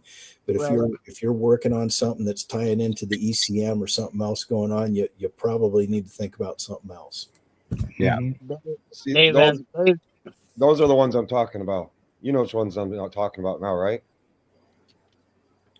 But I'm saving 20%. Well, yeah. Hey, folks, those are only I think $10.99 at Menards or Home Depot by Southwire. Oh, yeah. So if you're looking for a stripper of that type, it's not a great deal at Icons. But I wanted to make clear what type of stripper I was talking about. What is wrong with? I don't know what's wrong with this guy. New life, new liver, new life. I don't want to. I'm not trying to get rid of him, so don't anybody get rid of him. But I mean, it's just this guy's killing me in the comments, just constantly commenting. But he wanted to get some attention, so I figured I'd give him some attention. And also, it was okay that he had this on here. I know you deleted it, GTF, it's all good. But did you know kangaroos have 3 vaginas? No, I did not. I did not know that. I did not know that either. What did he say? Kangaroos have what? 3 vaginas. Did you know kangaroos have 3 vaginas? I'm going to find me a good-looking kangaroo. I did not know that, but now I do. So thank you, Andrew, for that absolute dollop of joy that you've added to our lives right now. Must be from Australia. You're into wild that must be Australia's version of a sheep. I didn't know if you want that or not, so I just. No, it was good. It was all right. It wasn't. I mean, I understand why you deleted it because I guess if you're sexually interested in wild game, the kangaroo's the way to go. I don't know what they do.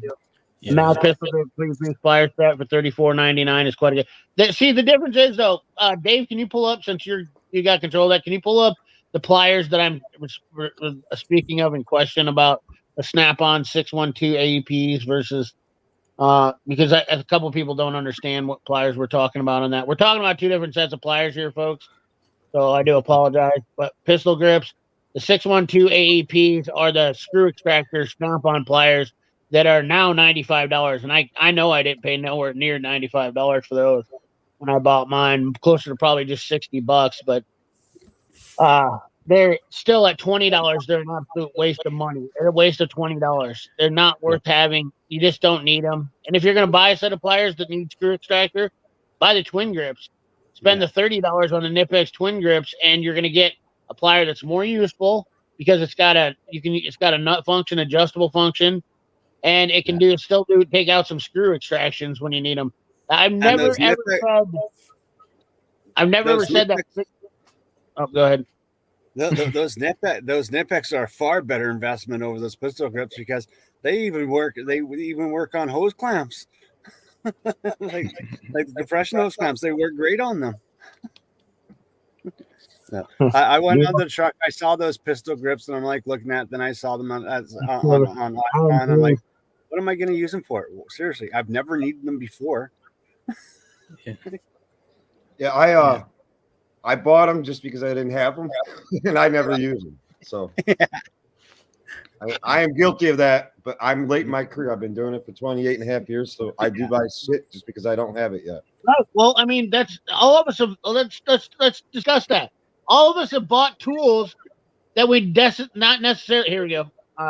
All of us have bought tools that not necessarily we've needed or whatnot. We just had a little bit too much money that we thought we had, and we wasted it on these, and that's what the tool is. We have an addiction to tools. Well, that too. But this tool is more a conversational tool. You walk away and say, I'll never need that. I'll never use that. And you're thinking to yourself, what if I do? That's cool to have just in case. Well, and there is that case where this one time. There's this case where this one time that tool, I used them a couple times, and I'll be honest with you. I had a Christmas tree break off in a deep spot, and I couldn't get my needle nose to grab it. And I was like, oh, these fuckers will get up there flush against it. And I can get in there and grab that plastic Christmas tree. And I used those to pull it out. And then I had a screw break off on, oh, what the hell was that? Oh, my God, I can't remember. It was on a fender. It was on an inner fender or something or other. I think I had a screw break off. Anyways, the screw broke off and I used them. I mean, there's a couple times I used them, but they're really insignificant, honestly, at the end of the day. Could I have probably got them with something else, maybe, whatnot, you know? I can tell you one thing, and this is this socket was never ever used, but I had a Ford Transit. I was doing front brakes and changing the rotors on, and it takes a T50 on the bearing bolts. You got to take the whole hub and bearing assembly off to get the rotor off. By the way, it was a T50. I had one fastener, so it would not come out. I broke a Mac T50 Torx on it, like a semi-long, not real long one, but the longer than the standard length. I broke 2 snap-on standard T50s on it, 3/8 drive. I went and asked another tech. I broke 2 of his snap-ons on it. I finally heated the son of a bitch and glowed it, heated it, and just shocked the hell out of it. And the one guy comes over here, try this one. The guy that's buying all this Icon stuff that totally regrets buying all this Icon stuff. He gives me his T50 Icon. I kid you not, I put it on there and I just went like I was using a ratchet that's probably about this long. What is that? The 18-inch length or whatever? Yeah. Is that like an 18-incher? That's I went on it. I started to go down like that. It snapped his so-called S2 steel Icon like a joke. I didn't even put no ass into it. And then I knew another shop around the corner from us was still open, and I asked the guys, is there any way I can borrow a couple of T50s from you guys? I might break them. They're like, you break them, you can go hunt down the Snap-on guy. We're going to need them. And I'm like, I will drive and find him. I'll go to his house. I know where he lives. I said, I'll go right to his house, and he'll trade it all out. And when I got back to the shop, I actually heated the son of a bitch, cooled it down, shocked it a few times, and I put the Snap-on on. I finally got it to crack loose. But I was this close to saying, screw it, this dude's getting a bearing, and I'm just going to sizzle that bolt head right off and hammer that bearing right out of there. And I was saying he was getting a bearing because I figured I'd get so hot I'd ruin the sealed bearing. He's bolted onto his knuckle. So if you got the head off, I could have still hammered the bearing out and then figured out how to get that stud out of that stupid. The Lyle pliers are definitely a better buy for pliers over this year. Those Lyle electrical disconnect pliers, hands down. The handles slide off though. Oh, I know. Well, just take them off. Take them off and use them. You don't even need them. Use them without the handles. Who cares? Well, those things do work well. They work real well. Yeah, I mean That's the thing is though, it's a better money, better bang for your buck spent on your money. Because of you, I got them for free. Yeah, because UCP, I can't swear even get I swear to God, I showed my Mac tool dealer. I showed my Mac tool dealer the review Chad did on his YouTube channel. I said, hey, I watch this guy all the time. I have some friends with him. I talk to him. I said, you might want to try to get these pliers in stock. They look like they're going to be a good thing. And he's like, looks at him interesting. He's like, they're not even in my listing. He goes, so I don't know how he called Lyle or whatever. But next time my Mac tool dealer brings in 50 or 60 or 70, I forgot how many he said he ordered in. He's actually got over 500 customers on his route. Wow. So he ordered in a whole shitload of them. He said he actually had to hide one in a drawer, like where his cashier counter is on the truck, where his computer is and all that. He had to hide a set in the drawer for me because he sold all the other ones. So when he came in the shop, he goes, Dave, here's your pliers. And I'm like, thanks, Jim. I said, how much are they? He goes, those are free. I'm like, why? He goes, I sold every one I bought. I had to hide that set for you. He sold every one off his truck in like right away. So every stop he went to, all the techs bought them. He said they flew right off his truck. So he ordered more. And I know he flew right off his truck. There's two items from Lyle that I probably outsold almost every tool on that came out this year. That was the pocket pry bar, the little beast, and then the pliers. Just like Van says, he's obviously a dealer that has 40 of them on back order. I've been threatened by multiple people about next time I go to show a tool like that, and I don't call them first. So I have an option for you guys.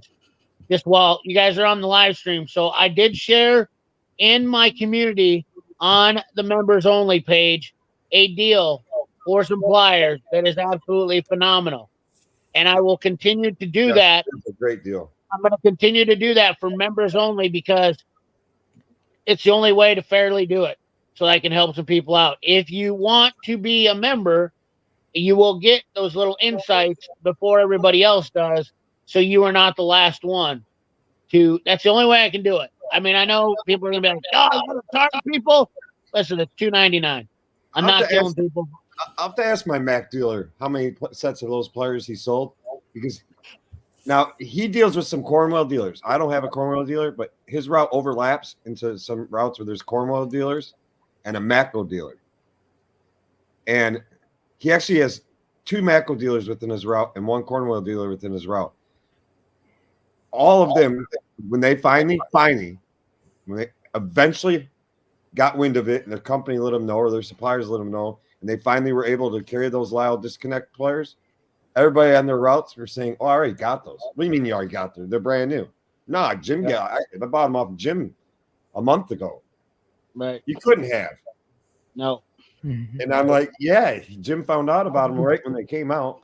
Everybody says that about everything now. I can't remember. I found out Somebody from Chad they're out. So Jim, I let Jim know. I'm the first one that gets anything from Lyle. Yeah, so my Mac dealer had them. My Mac dealer had them and sold out of them things before the Matco dealer or the Cornwall dealer in his route even knew they existed. And he had already sold them to customers. He said it frustrated the hell out of the Matco dealer that. Well, I had a bunch of dealers that are friends of mine that they literally they wanted to come burn shit in my front yard and came with pitchforks and stuff. And they're like, you son of a biscuit. Why would you not share that with us before you shared that with everybody? I was like, I had no idea they were going to sell out 30,000 units in like literally a week. I was like, how was I supposed to know? I didn't know they were going to be that popular. I just thought they were really cool. You know, I mean, it was just a project that we worked on. How am I supposed to know? How am I supposed to know this shit's going to go viral? You know, like that's just it. I don't know. All I do is try to help make things better, and I try to improve on things. And like that's, I mean, as a mechanic standpoint, and you know what the sad thing is? I'll be honest with you. This isn't just a single man effort. I'm not trying to take credit for it. You know, I may come up with some of the ideas, but unless it's approved by 20 of my closest peers, here in this city, if it's not approved by those guys, if they don't like it, it never sees the light of day. And like, there's a couple of things that I've worked on that they've never came up because guess what? I didn't get those guys all on board because I won't put anything out unless I get, like there's my 20 other buddies that are mechanics here. If they don't like everything that I do, then it doesn't come out. There's one tool that I really wanted to come out and it won't come out because I can't get it approved. Like everybody's like, yeah, I don't think I'd spend the money on it. And that's a big factor, stuff that just won't come out. And I love it, but it doesn't have enough support. And that's how life goes. I think the problem is if people think that, and I want to get professionals' opinions. I'd be honest with you. I wish I could give it to all professionals in the United States first and test, and pass it around. Because honestly, you're never going to get better feedback than you are from guys that are legitimately involved in it. I mean, that's just all there is to it. At the end of the day, if I could hand it out to everybody, I would, but I had to do what I could. I have to work with what I can work with, So, yeah. Well, I'm still never going to forgive you, CP, because I'm still waiting for a set to be available again. I'm sorry. I'm really sorry. I didn't mean to be such a... I'm so hard. Turner, you're not able to give a set of those? No, I don't know. You're not able to get those players, Turner?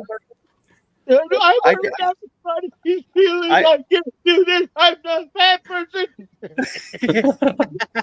That's part of the reason why I watch you, CP, is sometimes you hit things I like listening to content too. There's other times I don't. Sometimes I comment, sometimes I don't. Right. The only one that really gets me in trouble with the misses is a few months ago you decided to get into the auctioneer's yodel. And she looked over at me at about 3 minutes into it, and she goes, "You need to turn that off." And I put that post in there and said, "You can't do the auctioneer's yodel no more. You're going to get me in trouble." If you could only be around me all day long, could you imagine having to work with somebody like me all day? I mean, like the thing is, you got to understand. I'm kind of loud and I'm always joking around, but you guys have no clue how I am. Like, when I get into my moods, where I'm in my little happy, like crazy mood like that, I mean, doing stuff like that, I do all the time where I take it over the top, facetious.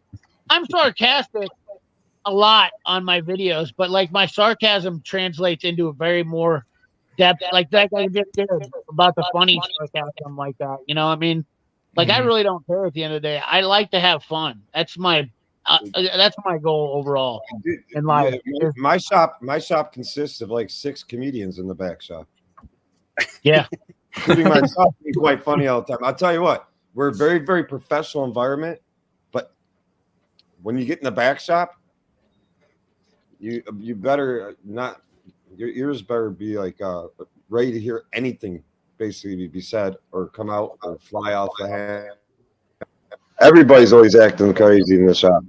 Always being funny, always doing something stupid. Hey, hello, Dave's here now. You just went full volume on us. Welcome to the show, buddy. Your volume finally got turned up.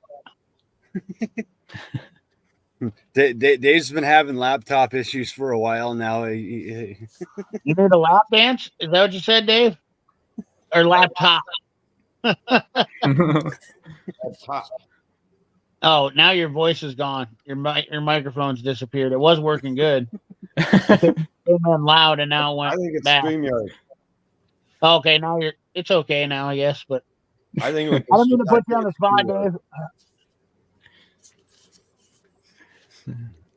Well, how long have we been on here, fellas? Is it what's the time? About 2 hours. Oh, we're getting close to 2 hours. Yeah, we'll give about 10 minutes to wrap it up. I think it was a good stream. I think we covered life's problems, and everybody should now be better for it. And you'll have all the information you need to be successful in life. All from 1 2-hour stream. You will be the perfect technician. I'm just kidding. I'm being facetious. There's no way in hell you're ever going to solve everybody's problems. At the end of the day, you have to do the best you can with what you can. If If God gave Absolutely. you 3 inches, you got to work with that 3 inches like it's the best 3 inches you ever had in your life. And that's what, And if you want real opinions on tools, drive down to a local shop, look for the oldest bastard in the shop, and look in his toolbox. There you go. Those tools you buy. sometimes the old guys are like they're driving themselves away from being working on cars so much. They'll be like, this is the impression I get of some old guys. Some are good, better than others, but some old guys will be like, listen, you want to do anything, you don't get into this goddamn business at all. You don't go to college. And that's kind of cliche too, because if you work in trades now, the best money you can make right now is being in a trade. I will tell you that. I think first of all, with going out and putting hundreds of $1,000s in college education, I think it's a waste of money unless you really got a plan that you're going to be something in college. But honestly, becoming an HVAC guy, we got Sergio as an HVAC guy in here. He can tell you he makes a decent living. Plumbers, electricians, I don't care what you be. Don't forget the trades. The trades are definitely, there's good money in being a mechanic too. It's just not easy work. None of these jobs are going to be easy. If you're going to be an electrician, it's not going to be easy. You're going to be a journeyman, and you're going to sweep the floors. If you're going to become a mechanic, you're going to sweep the floors. You got to buy tools. It's expensive. Every one of these. The thing about the trades is be ready to work. Don't be afraid of work. But know this, you don't have to have a college degree. You don't have to have a university degree. You don't have to have any real education other than be able to count for 1, 2, 3, 4, 5 and know some of your fractions. That's all you need to get into the trades, because a lot like any shop that turns around, they're looking for a seasoned technician. That's not a shop you want to work for anyways. But that's the thing, is you don't need to have a university or college degree to get into the trades. There are a lot of companies out there that will hire you because you're green. They can teach you their ways, and you learn as you grow. And then and none of that, you get into the trades, you're like, I don't like this line of work. At least you didn't spend $60,000 on a college degree that you're not going to use. You went in, you learned something, you found out you didn't like it, now you move on to the next thing, or you find out that you like it, then you talk to your employer. Hey, I want to make this a career path. See if your employer will help you through your education, because there are a lot of companies out there that do have programs that will help you with your education in the trades. Let's see a law firm do that. Right. Yeah, no, you're not wrong, because actually my college was paid for by my first job. Even though it was a community college, they bought my books, but they paid for everything for my 2-year, which granted, people say, I will say I don't really feel like going to community college for automotive program did me a whole lot of good, but it might be better now too, because with electrical stuff, maybe they're teaching more diagnostics. So I hate to say it's not worth the money anymore, because, and diagnostics, just teaching somebody how to run a multimeter is definitely a great undertaking, because if you get good with a multimeter in electrical right now, you could be a hot ticket into being a great mechanic. It wouldn't take much to be a great diagnostician. So when you get to the point of bitterness, it's time to do something else, or take a vacation, or maybe you need to get laid. One of the two. That's the other thing.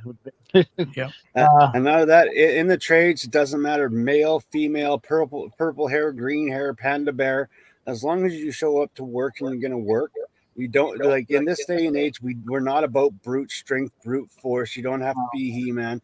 I've seen girls outperform a lot of guys. Like the only industry that is challenging is the construction industry, because unfortunately in the construction industry there's still demand for high strength.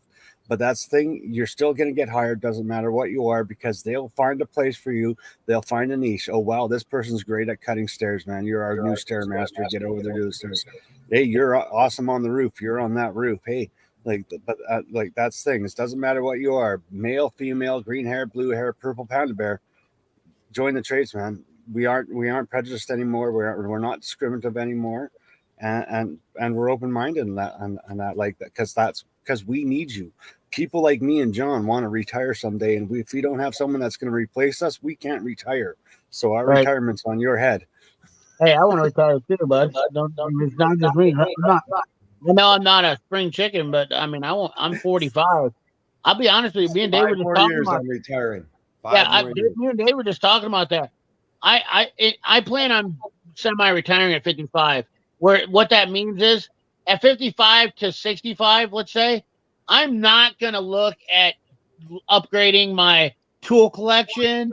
I'm not gonna look at learning new systems. I'm not gonna learn update. Like I'm just gonna coast for the next 10 years because I've earned that right, and that's what really I think is kind of lost in translation sometimes. But I'm going to, help people with what I think. Like my that 10 years, I'm going to try to teach people.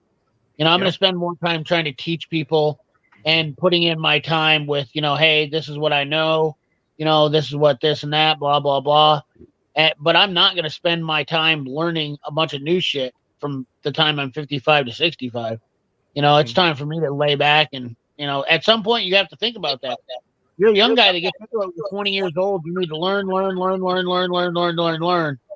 But you put in your time, you should have a time when you're 55 where you should be comfortable and doing well enough where you can say, it's time to kick back a little bit and relax. Enjoy my time and not stress myself out a little bit. Yeah, absolutely. Keep flipping those subtle funnies in there. Predator engine. Unless you're like me, semi-retired, and you just can't turn your brain off, then that's all you got. That's all you have is learning. Was it auto? Can you hear me? Can you guys hear me? Is my body? Yes. Yeah, it's an auto tech. If you don't think there's money to be made in the field, you're probably going to be working at the wrong shop too. Yeah. Right. You have an open mind. Look around. Talk to other places. See what they're willing to pay. There's a lot of little independents out there still paying trash pay to their techs, and their techs don't realize they're working for what I would call half pay. You got guys out there with 25 years experience working for a little mom and pop shop that's ripping them off and only paying them $50,000 a year total. And these guys are worth 90 to 120. And they're happy with the 50 because they think that they're working at a great shop and they're treated well, and they might be treated well. They're just not compensated well. Pay ranges are all over the place in the automotive field, but there is some money out there if you look for it. I think that's a great point, Dave, because I've seen stuff around here where managers try to downplay their mechanics' abilities so they don't have to pay them more.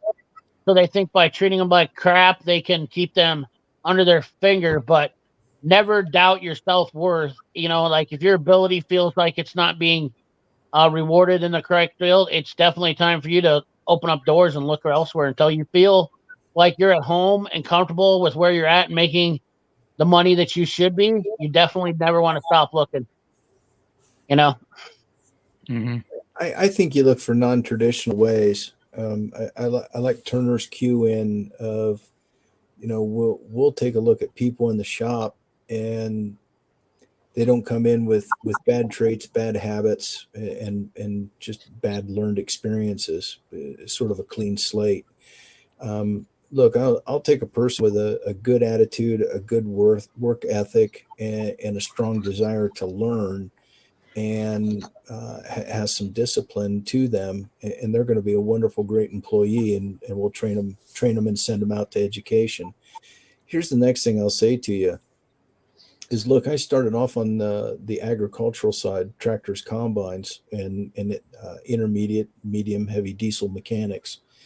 And I'm now hardly working on diesel motors anymore, but I'm working on fire trucks. I spend more time working on fire pumps, gearboxes, and the associated like CAFs or foam units with it. So, there's some mechanical in there. But my training from diesel school is not where I'm at now, but I'm making more money. I'm in a great shop. It's no different than what's been said by, I believe it's Dave over there. Go find a shop with a good attitude where you can laugh and joke and have some, good banner in the shop. nobody gets hurt, but there's always a good thing to pop a balloon behind somebody and have some fun for a second. But don't underplay your education, folks. Keep going to school, invest in yourself. We started the conversation out on Harbor Freight tools, Icon tools, Snap-on. We've talked about drill bits and a bunch of other different things in here. The absolute most important thing that exists is your brain, your knowledge, your ability to work. And anytime the employer thinks that you're not a valuable asset within their shop, it's really time for you to reflect and consider secondary options and go find somebody where you can enjoy yourself, have fun, and be decently compensated for what you're bringing to the game. So don't sell yourself short. Invest in your education. You're the most valuable asset that they have. And don't develop bad habits. Yep. Right. Bad habits are hard to break. I cannot stand hiring a guy that's been doing it for 15 years, and the first day you watch him work, you're like, what a habit. Those bad habits stick with you if you do them for too long. Yeah. Do it right. Don't cut corners. Do it right. Have pride in what you do. Yep. You got to learn to find some peace in it in some way. Find some happiness in some way. If you like working on cars, if you love working on cars and you think that's going to be the bright career for you, chances are that might not be the case, because you're going to ruin your perspective on it. You have to like tearing apart and figuring out things. I think more or less is you have to like solving problems more than you have to love working on cars. Okay. Sometimes the hardest problem to solve is the customer themselves, trying to figure out what the hell they're really talking about. Yeah. Getting a true story out of them, getting an actual true story out of them sometimes isn't easy. And another part challenge. And part of it is also the trial and error of figuring out what's the whole issue that you're trying to solve. It's Right. it's like you're gambling to figure out what's the actual problem and how to fix it, and that sort of thing. Yep. There's a sense of what am I want to say here? Sense of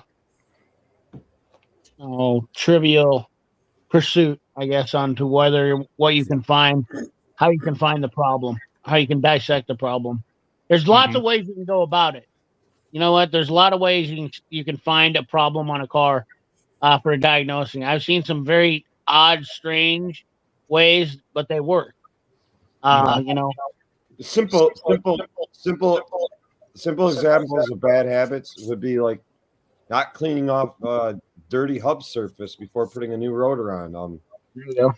Not cleaning up a really nasty rotor surface and putting a tire back on it, or putting a corroded rim, aluminum rim that's all corroded in the back without cleaning it up and mounting it back on. Not oiling a oil filter seal before not cleaning caliper sides so the pads slide nice and easy in the caliper side. I've seen guys sit there and they're hammering in the pad. I mean, if you got to hammer that pad in, it's going to ride forever. Those are some pet peeves. Those are some major pet peeves of mine that I just can't. Like when I say bad habits, it's a lot of them.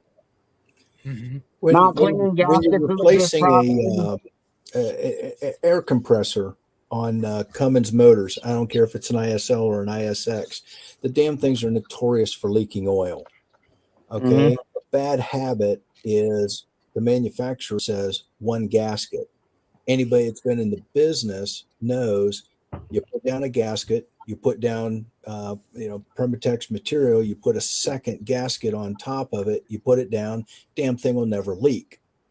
A bad habit is I put one gasket on it, knowing the damn thing's going to come back to the shop in 2.5 or 3 years because it's leaking oil again. And you go, well, some bitch always leaks, and nothing I can do about it. The best way to do it is you look at them and say, it's going to cost you $4 for a second gasket, but you're not going to have a problem again, friend. And when the fire chief don't bring the engine back for 5 years or 6 years and it's still not leaking oil, guess what? You've proven that you're a reputable mechanic, you're a reputable tech, you're going to give them good information. You're above normal. You've taken yourself to that next level as a professional. That's a professional. That's a professional person right there. That's Those are the exactly people what that that you is. work for. Another bad habit would be like taking a powered ratchet, whether it be air or electric, and starting all your fasteners out with a ratchet. Yeah. And expecting that you're never going to cross or anything. Yeah. Right. That wheel lugs. Start them by hand. Don't slap them in the gun and drive them on, man. Oh Don't. no, I do That's a that bad all the habit. time. I'm good with that. They're tapered now. Or that one my old man was like that. Or that one water pump bolt you snapped off in the housing. You say, I'm just going to put a lot of RTB on I don't. it. You know, that's interesting that you say that because I put on enough lug nuts now. I have not stripped out a lug nut in years, and I don't think I've started that lug nut by hand for. I take that back. A lot of times I put them in the socket and spin it with the socket. CP's update on Tuesday is going to be that cross-threaded lug nut, gentlemen. Mark my words. And I'll tell you, I've done a lot of them. I don't even think about it, but I might start them with the socket now. Maybe it's because I always got the impact in my hand. I spin the socket for a second before I even start doing it, and I feel it. But you start the threads. You start the threads without the power. I don't even think about it though. I don't even think about it though anymore. Bad habits are not always coming. When I say bad habits too, though, I'm not always talking about what you're doing to the car or what you're repairing on the car. I'm talking about like just in general shop safety. Yeah. The car out of the garage, honk the horn. When the car is coming into the shop, don't stand in front of another car coming into the shop. Never stand in front of a car coming into the shop. No, I've seen it more than once. They hit the brake, or the brakes go out, or something screws up and they bump the gas instead. I've seen walls and toolboxes get hit many of times. Luckily, I've seen a person be there when the car comes in and they're unable to stop and they run into something. Luckily, nobody's ever been standing in front of a car that I've seen. But I know I think you just brought up another point, Dave. Going back to the lug nut thing, don't be afraid to tell even a guy that's professional if you see him doing something that doesn't look like it's normal, because hence the reason of me doing the lug nuts. Now I'm going to think about that because you guys just made it out to a point. So now I'm going to think about that when I'm doing it and see what. Now I'm going to focus on that because now I'm wondering to myself, I do it so much that I'm wondering, do I actually even try to start the lug nuts anymore, or am I still in tune with just putting them on like that? I throw the nut in the socket and put the bolt on, or the nut on the stud, and I don't remember if I start them. It's been so long since I've crossed it. I honestly can say it's been so long since I crossed the lug stud. Some of these newer cars, say like the truck you're driving, Chad, your truck, they're tapered. They're almost set up where you can kind of do that, and usually they're tapered. They're naturally tapered to do that. The lug nut and the stud are set up so you can do that, and that's why I don't even think about it. Like your GM truck, a lot of your GMs are like that. But the more of the point is not my bad habit. Maybe is, but maybe you see somebody, maybe you're a young tech and you got told something by a professional, or you learn something that's more professional. When you see an older tech that may be doing something that you think. And it's not so much of going up and saying, "Hey, are you doing that right?" But to be like, "Hey, is that the right way to do that?" Ask them and see, because maybe they don't even realize they're doing it. Sometimes people get into bad habits and nobody ever corrects them. Be mindful of the condition of the customer's car. Look at your coveralls and that. Make sure that you hey, if you're covered in grease, man. Put something down on the seat of that car, or get something that has a clean ass to sit in it for you. When you're working on the fender, cover the goddamn fender. Have a little respect for the customer's vehicle. I think one of the most important things to do, and it also can lean towards bad habits, is always think about safety as you're doing every job you're doing. Yeah. The whole time you're working, think safety. You don't want yourself to get hurt, and you don't want to hurt anybody else. John already showed he's got half a finger missing, so he knows all about safety. But before you start to do something you think it might be stupid, think about if there's a better way to do what you're doing without hurting yourself. Always leave the customer's car better than what you got it. and that's exactly that's my motto. I always want to make sure the customer's car is left better than what I found it. And I know that sounds cliched, but if it comes in broken, then you make sure if you see something else that's off, you change over, you fix it. Like you see a clip that's not on a wiring harness right, you fix it. If it's such a big problem and you need to address it with the customer, you let them know. All right. Well, anyways, guys, I gotta get my biggest fan is back again. This guy, I can't delete him. I can't block him because I love. He makes me have. He says you're sick. You're sick. Love your sick. Okay, I give you one more shout out there. New Liber, New Life. Anyways, guys, I appreciate John coming on. Gran Turismo fan. Turner, what's your channel, Turner? Which channel do you primarily use now? For my automotive, it is Sayer. We'll just hold on a second here. Sayer Canadian Diesel, isn't it? Yes, Sayer Canadian Diesel. Just type that in YouTube, Sayer Canadian Diesel, and that's for my automotive stuff. I had to separate it because one channel I started getting kind of weird and crazy, and well, I had to make something for the people that were normal and sane. So. And then Dave Quick Ranch has a channel, and he does some lives randomly. John, I don't know if you're doing anything on YouTube or you're just a subscriber, general. Just a subscriber with you. Okay. Well, I appreciate you doing that. And Gran Turismo fans, a subscriber too, so I appreciate you coming on. It's always nice to have new perspectives and different perspectives on everything. Yeah. It's just it's just a good chat. I think we had a good live stream for a random live stream. We like coming on live streams and pounding out some good topics like this. I'm really happy with how this live stream went. Really fantastic to have everybody in the chat. So anyways, guys, with that being said, you guys got anything you want to say on your way out? Hope y'all have a good weekend. Yeah. Have a great weekend, all of you. I'm very pleased to be on here talking with you. I know I haven't talked that much because I've been learning a lot what you guys have said because I'm really young and I'm considering being a mechanic myself potentially, and taking and applying what you said and stuff. There's always good perspective though, even though. With that being said, too, I would like to say one last thing before we go. Okay. My channel has my email address on it. So if you're a younger tech and you ever have a question, need a helping hand, want advice on buying a tool or tools or a particular type of tool, and what you're looking for, I can give you a lot of advice and try to keep it in your price range. Okay. Same goes for me. Expensive, but I can tell you what'll work. I'll tell you what's best. Mm-hmm. But I'll also tell you what will work. Okay. So anybody out there listening, my email address is on my YouTube page, and I will answer anybody who ever emails me anything. Yeah, maybe for next time we'll talk about the Master Force tools and stuff and whatnot. Yeah, actually, that's a good topic. Tools are not a bad tool for the money. No, oh yeah, they're owned by Chevron, which makes them a very good cordless tool. The boxes are made by Montezuma, which is what's the company that owns Montezuma? I can't remember. Is it TTI? No. No. I just went over this the other day. Master Force boxers are made by. I know their hand tools are made from Apex. That's what I remember. Yeah, maybe Danaher. Yeah, Danaher.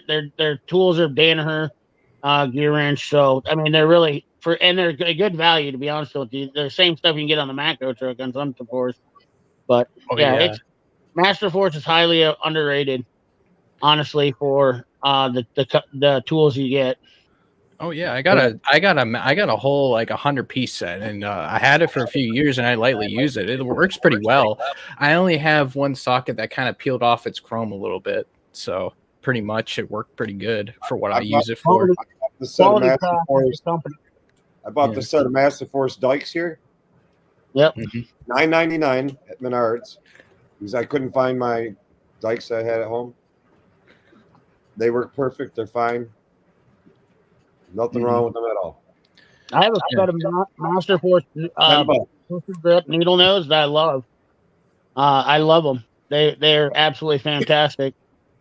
They're the double jointed ones that get into a tight space, and quite frankly, I'd like to put them up against the Milwaukee's because I think they do just a good job, a fantastic job of getting into a tight spot without having that wide profile. So, yeah, Master Force is highly underrated, and for buying a toolbox, I honestly think that's why more people don't go and buy the Master Force 72-inch toolbox over the Icon. It blows my mind. It's a better value.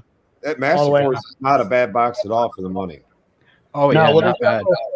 Several people on YouTube have the box and they use it, and they never say anything bad about it. And I think it's a great value for people who are looking to save money. If you're bigger box than U.S. General, and I'd say its quality is darn close to the Icon box.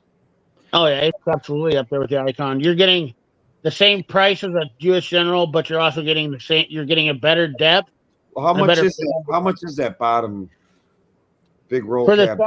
For the 72-inch one, I think it's let me look here real quick. 400, 500 maybe. I think $15.99 for the 72-inch one. It's $15.99. Yeah, but it's like 24 inches or 25 inches deep, isn't it? Yeah, it's 24 inches deep. That gives you what, 22 and a half on the drawer? It does have drawers on the bottom of the big drawer. The 72-inch US General is $17.99, to put that in perspective. And you only get 2 long drawers with it, where the and it's 22 inches deep, and the Master Force is 24 inches deep, plus it gives you 3 long drawers. It's just an absurd value for the money, in my opinion. I mean, you just can't. It's hard to overlook. Yeah, the Icon toolboxes, when I had my hands on one of those, like I felt like whenever I closed the drawer, it just felt like the toolbox was hollow or something when I closed it. I don't know. It's probably something with me. It's definitely take a look at the bottom of these toolboxes and carts, folks. Talk about drawers and such, but what you're going to do is you're going to load them down with 800 to 1,400 pounds of tools. Several years ago, had a tool cart that had Hux bolts on it, and the casters just bolted onto the bottom, if you will, and they were notorious for bending and breaking, and they would not warranty them. You need to make sure that what you're taking a look at, take a look at the casters, take a look at how they're bolted on the bottom, because you're gonna eventually want to move those things around, and all you got to do, catch a number 8 screw, lock up one of those wheels when you're rolling it with that force. You'll buckle that bitch right underneath it, and the next thing you know is you're just standing there cursing and swearing. That's part of the things what you got to pay for. So drawers are one things, depth's another one, but you take a look at what everything sits on, right? Take a look at those casters and how they're mounted on the bottom. You'll pay for that. And don't be afraid to look at Marketplace too when you're going, because you might find that deal. If you're needing a toolbox right now, Marketplace probably ain't going to be the best help for you. But, Marketplace, and if you're patient, Marketplace is by far your best option. I've seen epic toolboxes on there for as little as $3,000. And quite frankly, at that value, you're never going to beat that. You're going to get an awesome toolbox, even at a used toolbox. To buy a Snap-on Epic for $3,000, that's insane. And you're going to be so. Always run the serial numbers through Snap-on or Mac or Macgo. Oh, you're damn right. If the price, I always want the serial numbers. Last thing you want to do is put that sucker in the shop, have another dealer walk up to it, look at it, get the serial number off it, and find out that somebody walked away from a loan on it, because they will take that right back. That is definitely a good thing that I always don't mention enough. And thank you for adding that in there, Dave, because that is definitely. I know a guy that got somebody it happened to once. Yep. And actually had the box taken from him. Yep. Yeah. All right, guys. Well, Fluffy's on, and I don't want to take up a bunch of time for a bunch of people want to go over to see him. So I'm going to let you go so that people can go over and watch Fluffy. And I appreciate everybody coming on. And it was great seeing him. Like I said, don't forget to hit that thumbs up for me on the way out. Appreciate all you guys being in the chat, all you guys being on the stream, joining me tonight, spending your Friday night with us, and hopefully you learned a little something. If not, you had a little fun. One way or another, we applied something to your life. So, yeah, thanks for having me here. Kangaroos have 3 vaginas. Yeah, we all learned the kangaroos do have 3 vaginas. Yeah, so if you're into wild game sex, go for kangaroos. Yeah. Like, comment, share, subscribe, ring that bell. Remember, keep your hands safe, keep your money clean. Thanks for watching.